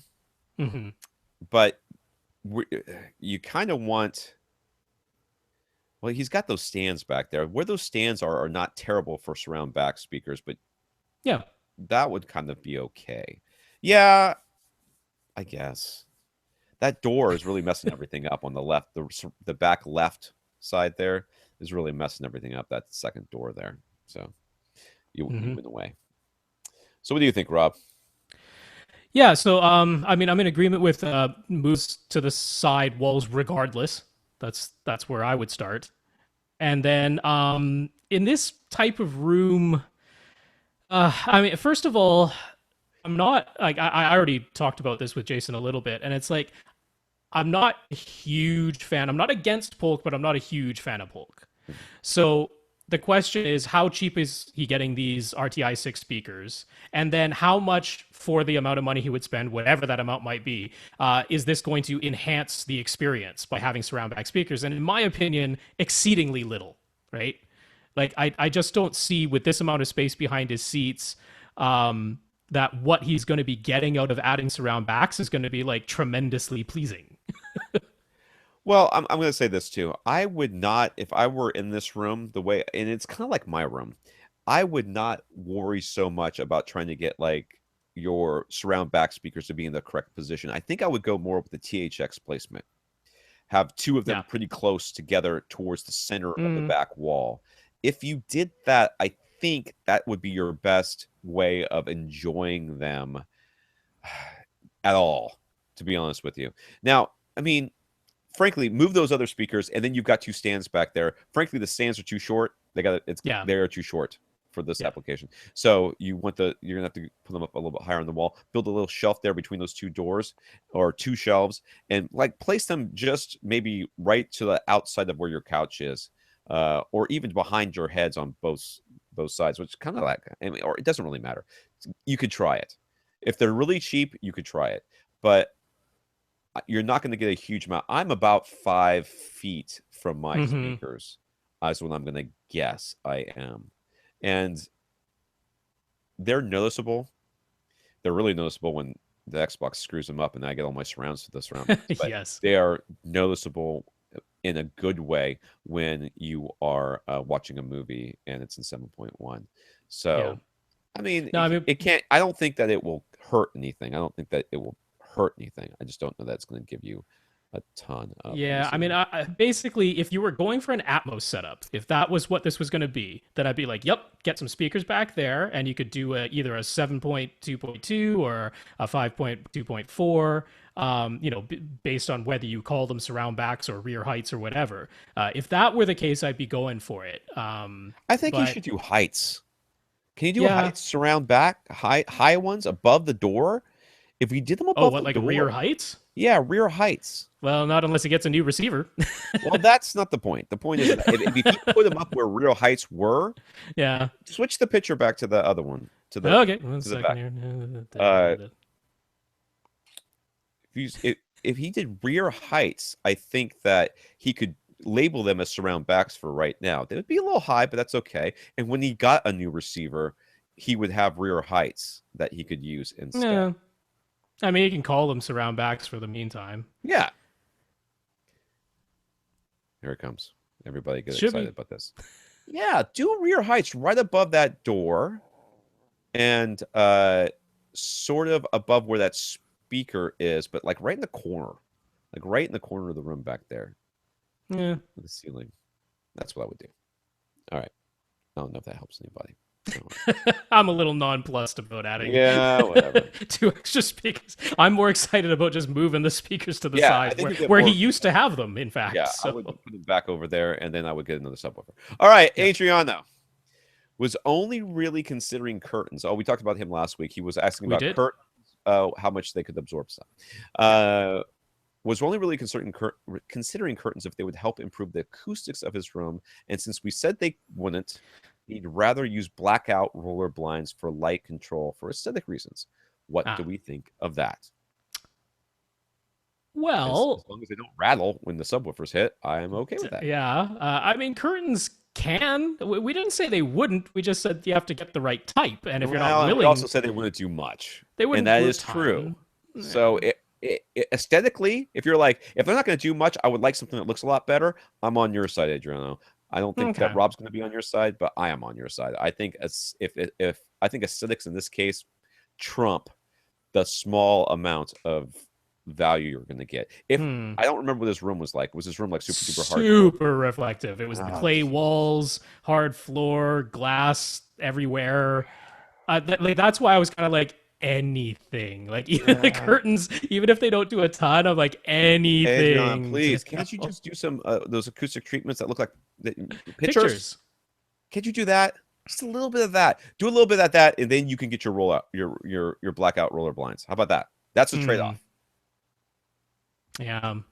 Because I mean, I'm more in favor of heavy drapes. Because I mean, curtains. If we're just talking thin, flimsy curtains, and he was talking about blackout curtains at the very least, so those are definitely going to be heavier in some way.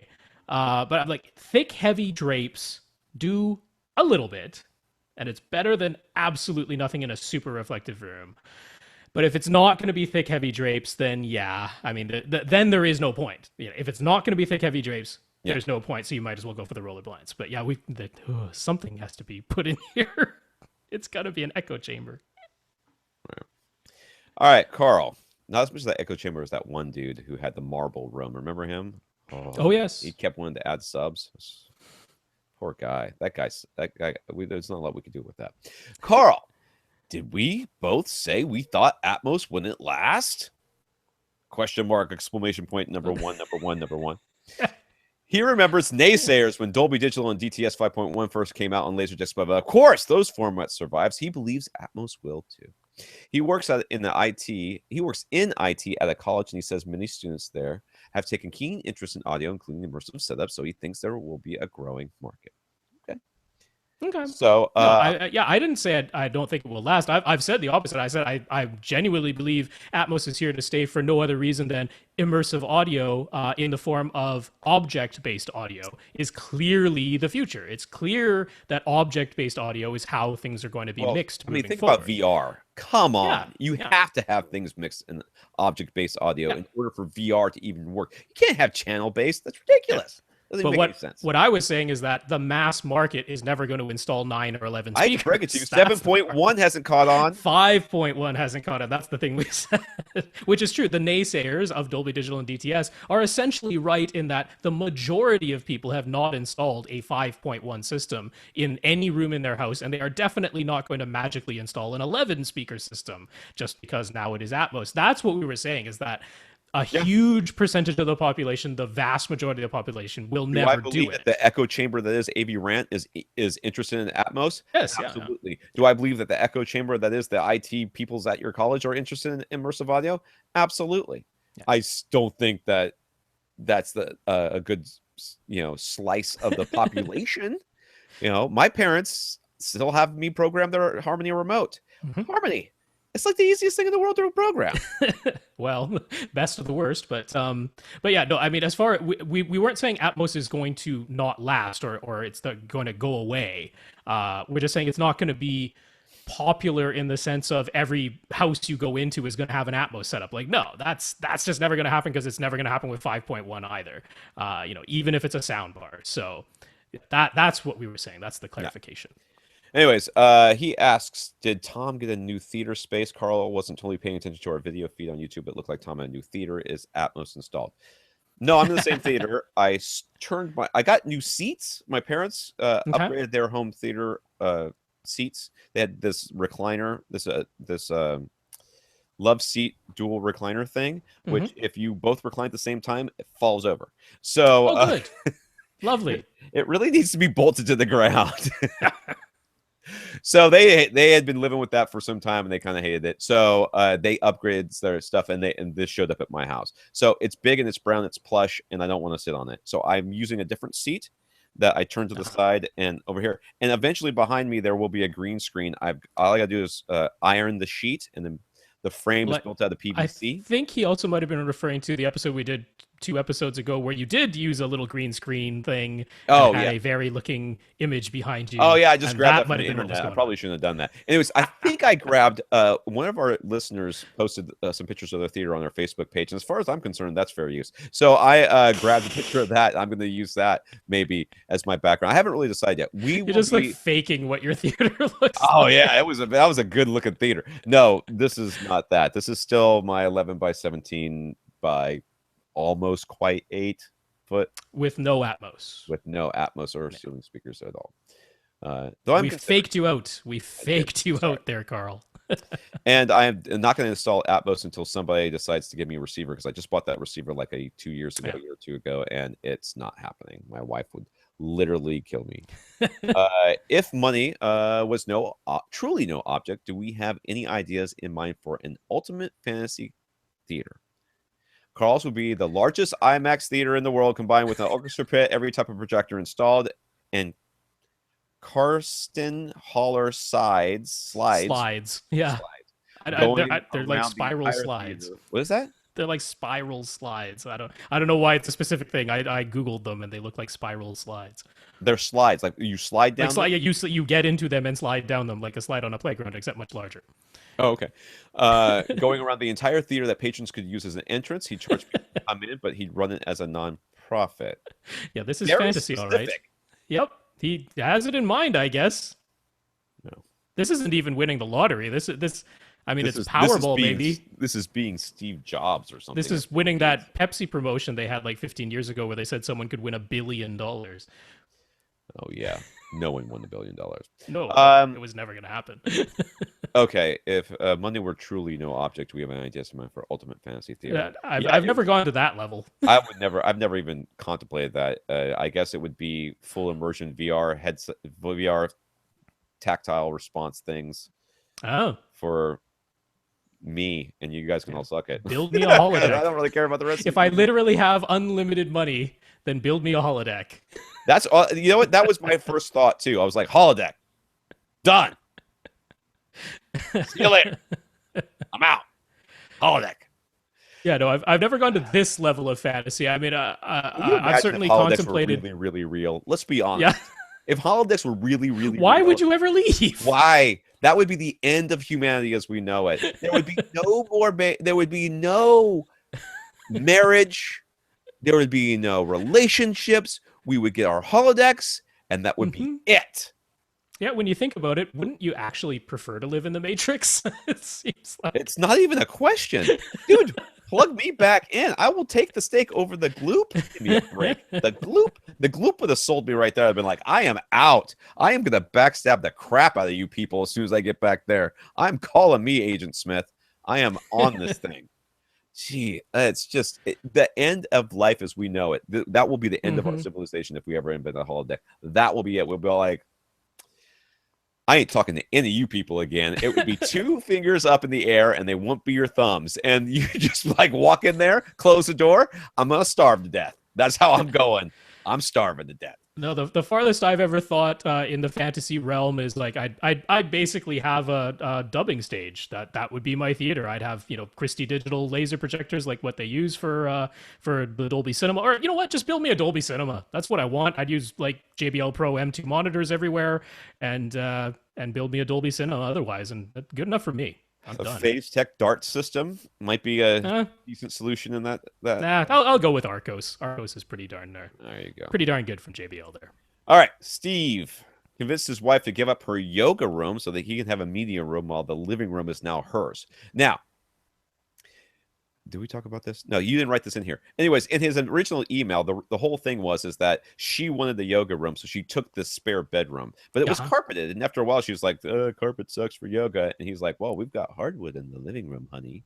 Yep. Sucks for home theater, but it's great for yoga. And she's like, fine, but no TVs and stuff in there. And he's like, it's really weird not having a TV in my living room. Dude, it is so not weird having a TV in your living room. I love it. Oh my God, I am so sick of going to people's houses and I'm like competing with their television all the time, constantly. It's like the kids are in the other room playing the video game or watching TV, or it's SpongeBob, or God help us, Phineas and Ferb or something. I'm like, what is the inanity that's going on in this other room? And it's so loud, and I'm trying, because of course they don't have any acoustic treatments or anything. And we're all talking over the top of each other. The kids keep turning up the TV, and we keep getting louder. Pretty soon, everybody's screaming at each other. No. Home theater. Get in the room. Don't open the door. I don't care how hot it gets in there. Go. It's amazing. It is the best. Okay, anyways. What was I saying? Anyways, Steve's new media room is 15 by 9. I'm sorry, 15 feet, 9 inches wide, 13 and a half feet long. And there's a slope ceiling that's highest at the front. It's 8.75 feet, and shortest at the back, 8.25 feet. There's also a little closet that's a little over 2 feet by 7 feet, taking up the front right corner. He did send some drawings. They are on napkins, it looks like. Yeah, it was definitely hand drawn. I'm trying to get the stupid thing. I didn't realize Google Drive was this much of a pain to screen share. It's a bit of a pain. You have to like download it. He has an entertainment cabinet's a little over 2 feet tall, and the 60-inch plasma is wall mounted 6 inches above the top of the cabinet. His left and right speakers are the Triangle Xeris 202 towers. I had never heard of them before. They're every time I hear about something that sounds like this, I usually think it's white band speakers. These aren't white band speakers, are they? Nope. No, they're a legitimate company. I had never heard of them before. All right. Okay. Anyways, he currently doesn't have a center channel. So should he attempt to find a center speaker that will match his Triangle Xeris FB13-Ultra mains. If he does, it will likely be taller than 6 inches. He can use the upper drawer space in his entertainment cabinet to hold a center speaker, but only be 16 inches off the floor if he does. Would such a low placement be a problem? Not if you angle it up. The problem is his drawer. How much space is in that? I guess I'm thinking he's taking the drawer out. Oh, yes. And he's going to slide this thing in here. Yeah. So a drawer is usually 4 or 5 inches. I know. I don't know. Maybe he's going to take the top off of the entertainment cabinet because nothing's standing up there. I know he's not doing that. I kind of doubted it too. That's not what's going to happen here. I don't know.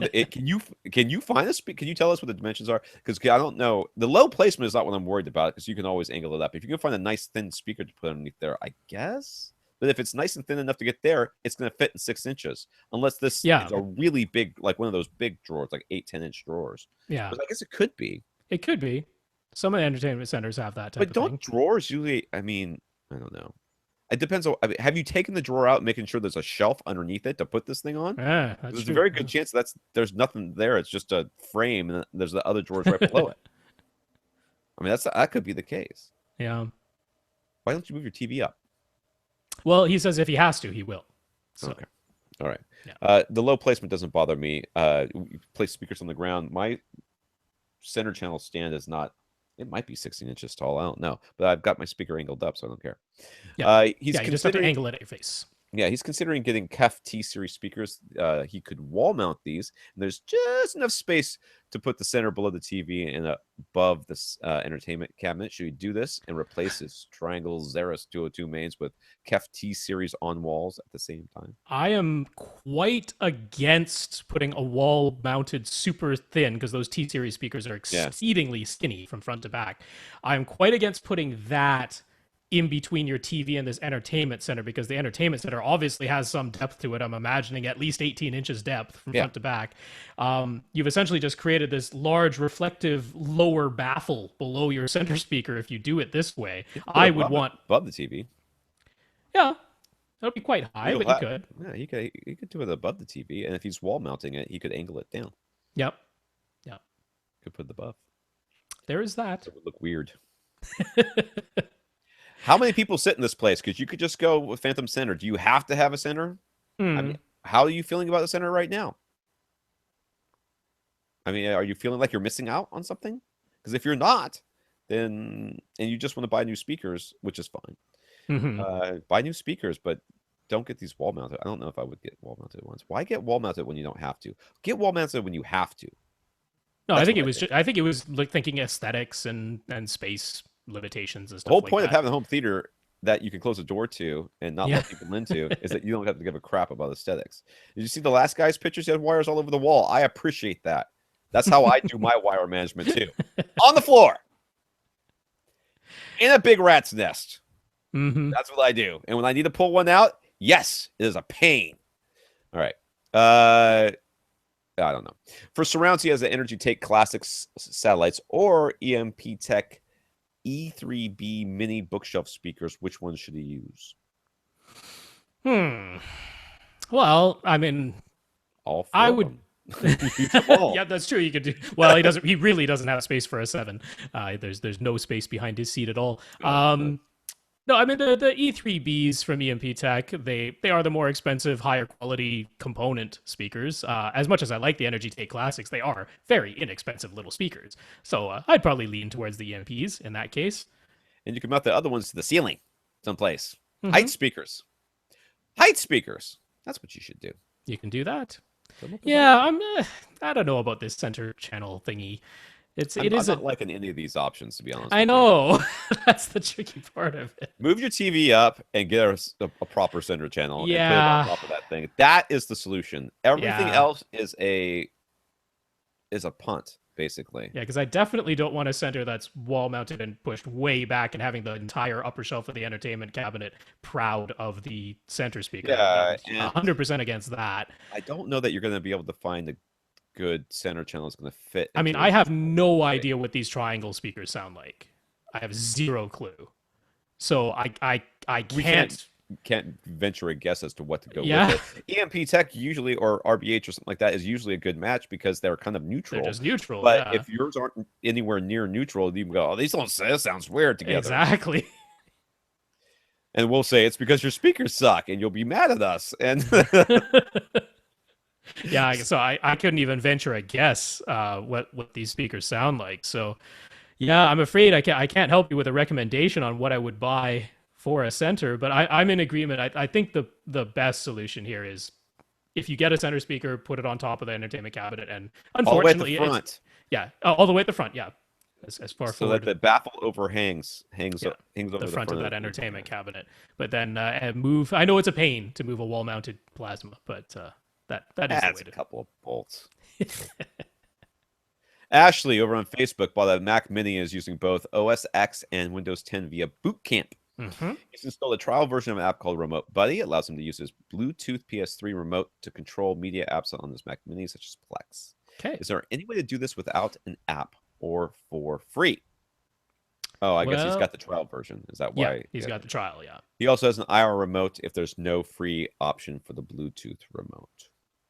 Well, I mean, to control your PS3, you need a Bluetooth remote. There is no IR option for that, right?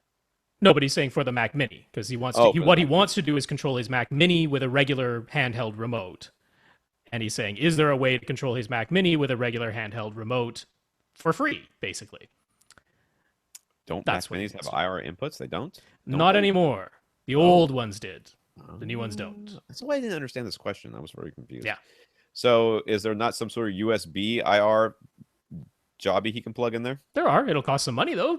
Can't get it for free. But yeah, if you want... IP control, I guess, is the other option, right? Yeah, which is the common one. If you have a smartphone or a tablet of some sort, certainly you can use an app to do this. Yeah, other than that, I mean, Remote Buddy is what everybody points to because it works well. But it is, what is it, 25 euros or 29 euros or something like that. So, there's some cost associated to it, and it's not like $1. Because if it were $1, I'd just say buy the Remote Buddy, but it's definitely more than that. Yeah, I'm not aware of any other apps. There's certainly not a way to do this with nothing. You have to add something to the system to make this work. So you're either going to have to buy an IR dongle, so that you can use an IR remote, or you will have to have something that translates the Bluetooth commands into something the Mac Mini can understand. I will be dead honest with you, dude. I would go for that IR dongle. That would be what I would go for. I know it's just going to overall longevity, flexibility, Bluetooth. Even my Harmony remote, if I haven't used my PS3 in a while with my Harmony remote, it forgets, like they forget each other. It's like out of sight, out of mind. Bluetooth is fine, but it's just not, I don't think it's a great long-term solution for control. IR works. It just works. You never have to think about it again. I think that's the way. Do you need a line of sight, though? If this thing is out of sight somewhere behind a door. Well, if it is, then why is he talking about, whatever. Yeah. Shut up. Just shut up. What? I'm thinking of every consideration. Whatever. Yeah. Anyways, okay. He's still bring the dongle out of the cabinet. That's what you do. That's right. He's using his Logitech Z5500 speaker package. Oh, I remember this guy. Yes. Oh my God, it's been forever, Ashley. Anyways, okay. Connected to the Mac Mini via an optical audio cable. When he plays window games, he only gets 2-channel stereo. Is there any way to get 5.1 surround sound? Oh, this thing. Many people are having this problem. So there's two sides of this, and keep in mind, I don't have a Mac of any kind, so I'm just going off of what I can find on forums and support places and stuff like that. But this does seem to be a very common problem. So first of all, when you're installing Windows via Boot Camp, when you're doing all that, the Mac should prompt you to ask you if you want to load up a USB stick with all of the drivers for the Mac, which you should do first and foremost. So you might have to reinstall if you didn't do that already, but that's not that big of a problem. But when you're going through Boot Camp, make sure you get that USB stick with all of the Mac drivers. Then Windows comes, because you're just installing a regular version of Windows, it comes with a whole bunch of drivers pre-installed, which it thinks it's going to be using with a PC. So when you turn things on for the first time, Windows is like, hey, I'm going to set everything up. And it has no idea how to set up the Mac Mini's audio section correctly. Now, what most people have said is that you need to go into your device manager and uninstall everything to do with audio. Don't just try to install the drivers that Boot Camp created for you on the USB stick over top of what's already there. It's like, no, go in there and eliminate everything to do with the audio drivers, then install the drivers on the USB stick that Boot Camp provided for you. That should get things working to begin with. But then there's the matter of the Mac Mini has no hardware Dolby Digital real-time encoder. It doesn't have one.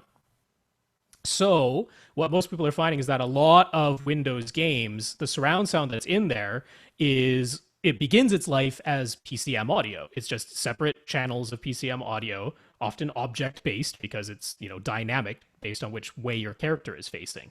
And on a Windows PC, that can be turned into a Dolby Digital 5.1 bit stream by the real-time encoder, which is in Windows, but it's not in the Mac. It doesn't exist as part of the hardware.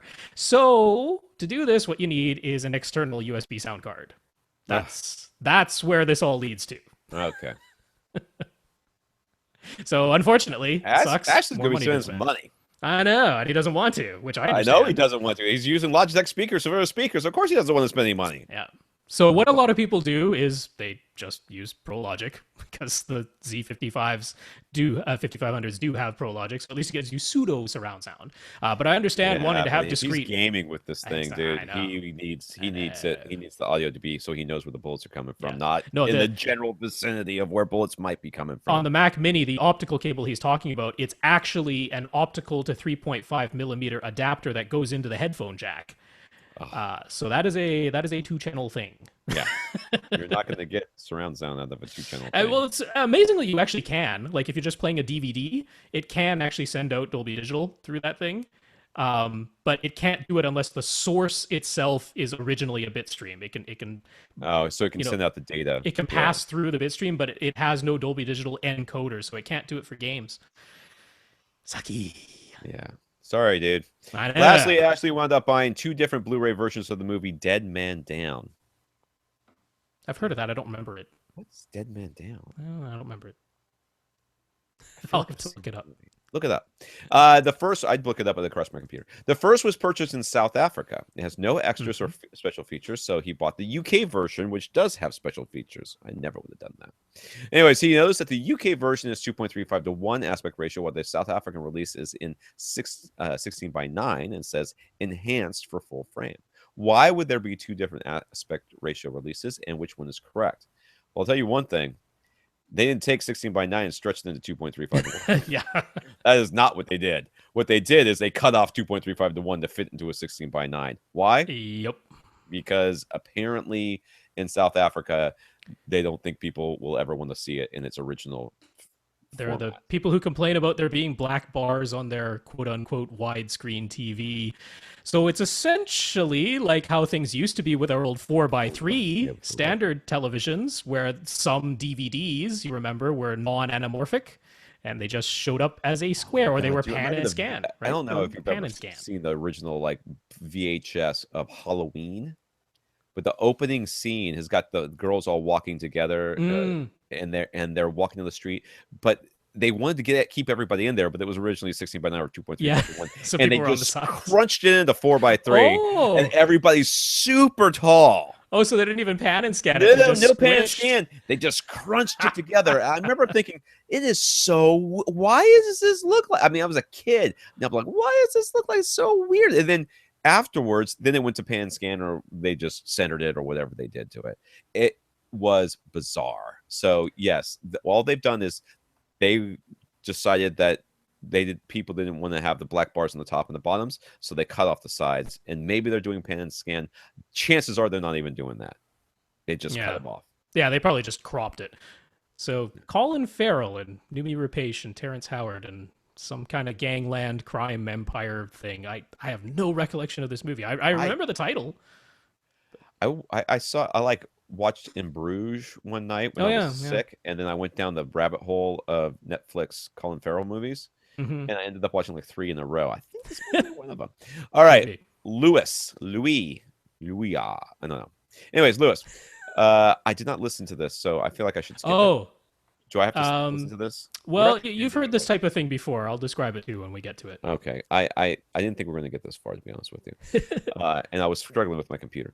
Lewis says he likes to live on a Costco budget, and it's pretty much all of his home theater gear has been purchased at Costco. Nothing wrong with that. His 5.1 speaker setup is a bit of a hodgepodge with infinity bookshelf mains placed way high up and angled down. Already sounding great. Boston Acoustic Center and a KLH outdoor speakers for surrounds with a 10-inch KLH subwoofer. I have had a 10-inch, no, an 8-inch KLH subwoofer. That was a ginormous piece of junk. All right. I'm not saying that yours is. I'm saying that my 8-inch was. All right. Let's not get all. Well, I can tell you this thing ain't sounding so great in this room. I haven't gotten there yet. Would buying a 5.1 speaker package where all the speakers in the sub are from the same company be a big improvement? Costco carries packages from brands like Bose, Vizio, and Samsung. He's happy with the sound currently, but is willing to consider new speakers if there will be a big difference. Not from the brands you mentioned. So no, stick with what you got. I would definitely have gone. I would have said to miss match. And I've actually got no problems with Frankenstein systems, especially outdoor speakers for your surrounds. I've done that. I've had a Bose outdoor speaker for my center, which frankly, Bose outdoor speakers are going to be better than the normal ones because they're actually facing forward and not off to the side in weird angles. And then like infinity bookshelves for my mains, which I think he said he had. And then something else with a torn woofer for the backs. There was something else.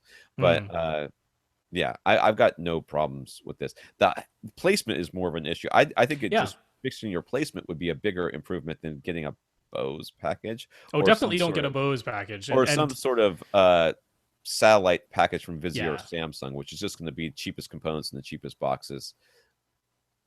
Yeah. Just no. No, I mean, if you were spending if you were considering a Bose package, I can definitely put something together for less money than what they'd be charging for that.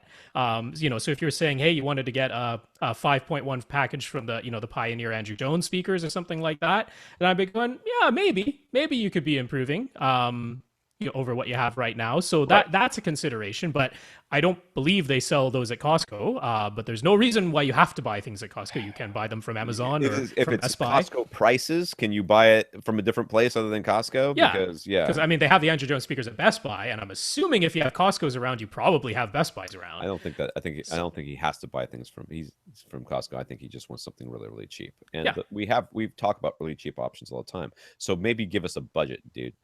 But I mean, honestly, there is a Pioneer. Well, I wouldn't get the 5.1 because I don't like the little 8-inch sub that's included. So they have a 5.0, the 5-speaker package, either towers or bookshelf speakers. But if you're looking for an inexpensive but definitely very good sounding 5-speaker package, that Pioneer Andrew Jones package, which you can get at a Best Buy, I would go for that. And then we'll give you a different subwoofer. So don't get the 5.1 with the 8-inch sub.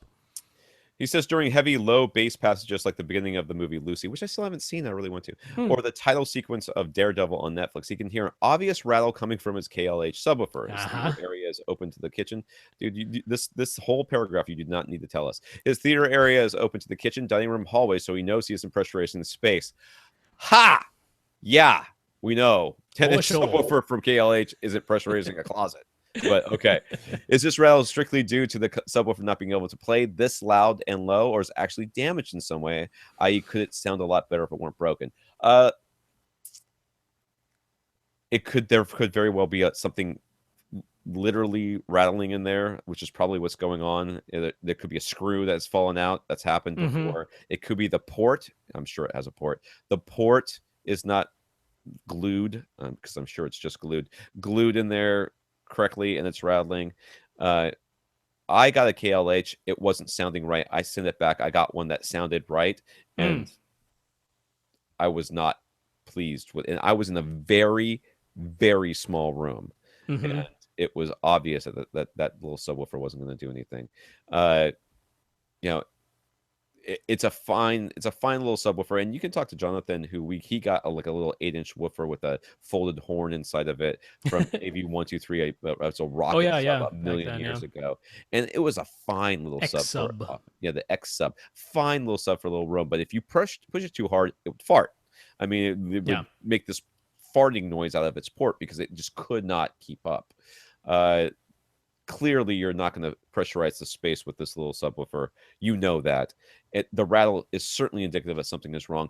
Could be that it's just something rattling around inside the box. More than likely, you have pushed it too hard at some point, and it is the voice coil has been damaged, or the pole piece in the middle is unseated or rubbing or something. I don't know. Yeah, no. So I listened to the audio file that he sent. And he says, well, actually, when he's in his room, it doesn't sound as obvious and bad as what the recording sounded like. Because the recording is actually taking out some of the deeper bass that masks some of this when you're actually there in the room. Yeah.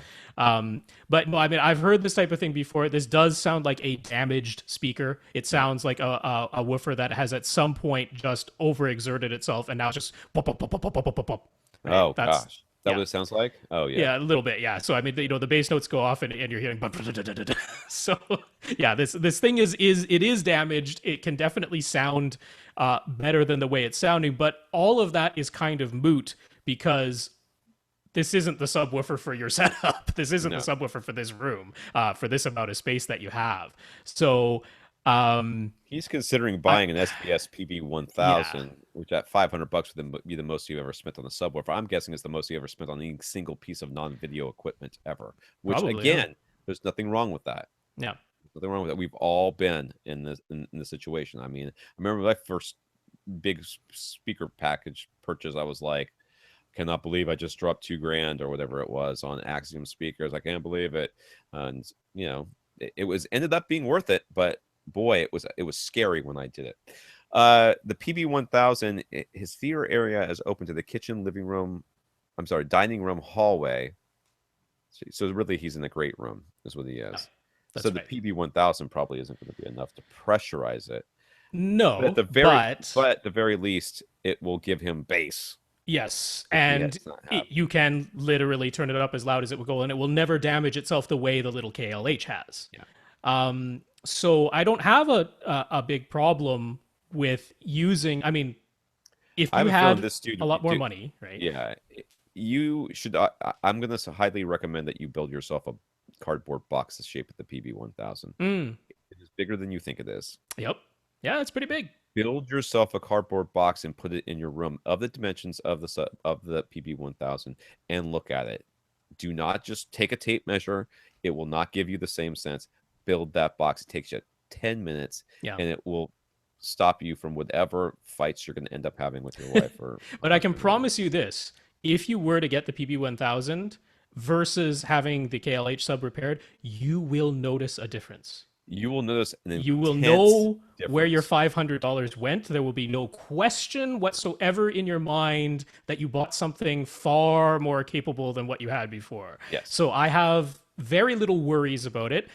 Granted, with this amount of air, you know, I wouldn't be pointing you to the PB1000 as the first choice, but since budget is definitely a consideration, and since the PB1000 cannot be broken, even if you turn it as loud as it possibly can go, then yeah, and you will definitely notice an upgrade. Yes, there is no doubt about that. I agree completely.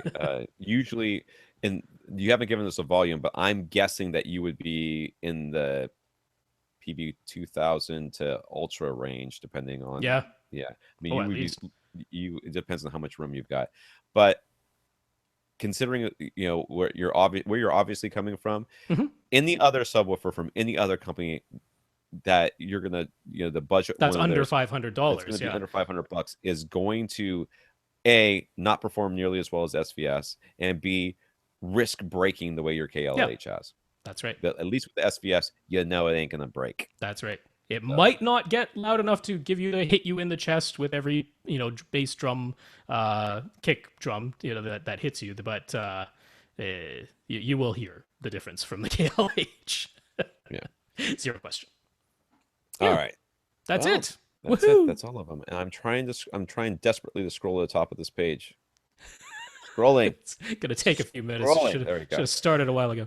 All right. I did start a while ago. Shut up. All right. Let's thank our listeners of the week again. Steve the Geek, Richard B, Tyler, Steve W, Richard C, and Elango for their donations. Thank you very much. Yes. Thank you, gentlemen, so much. We really do appreciate it. And Ash for the new logo, which I absolutely adore. It is the bomb. It is so great. All right. If you want to get in contact with us to get your question answered, please email us at rob@avrant.com, tom@avrant.com, and question@avrant.com for our podcast. Our producer, Austin, who will put it on the podcast question list. Go to www.avrant.com to give us a donation or to leave a comment, which will be addressed in this podcast in some form or another. You also go to facebook.com/avrantpodcast. Twitter @First Reflect for Rob, @avrant_Tom for me, and @Austin Pond for Austin. Our producer, who has his own podcast, We Watch Movies. Yes. We Watch Movies. It is actually a podcast about watching movies. Okay. With your eyes closed. So just sound. It is, but they believe that the photons hitting your face in some way conveys the emotion of the actors on, and that's what they discuss, is how different movies, the photons hitting your face makes a difference. So it's the visual through eyelids experience. Exactly. Light therapy. They're very excited about high dynamic range. Oh yeah. They are very excited. You'll see more color changes. But you won't know. You'll feel them on your face. You will not see them. All right, for AV Rant, I'm Tom Andrew. And I'm Rob H. Now go out and listen to something.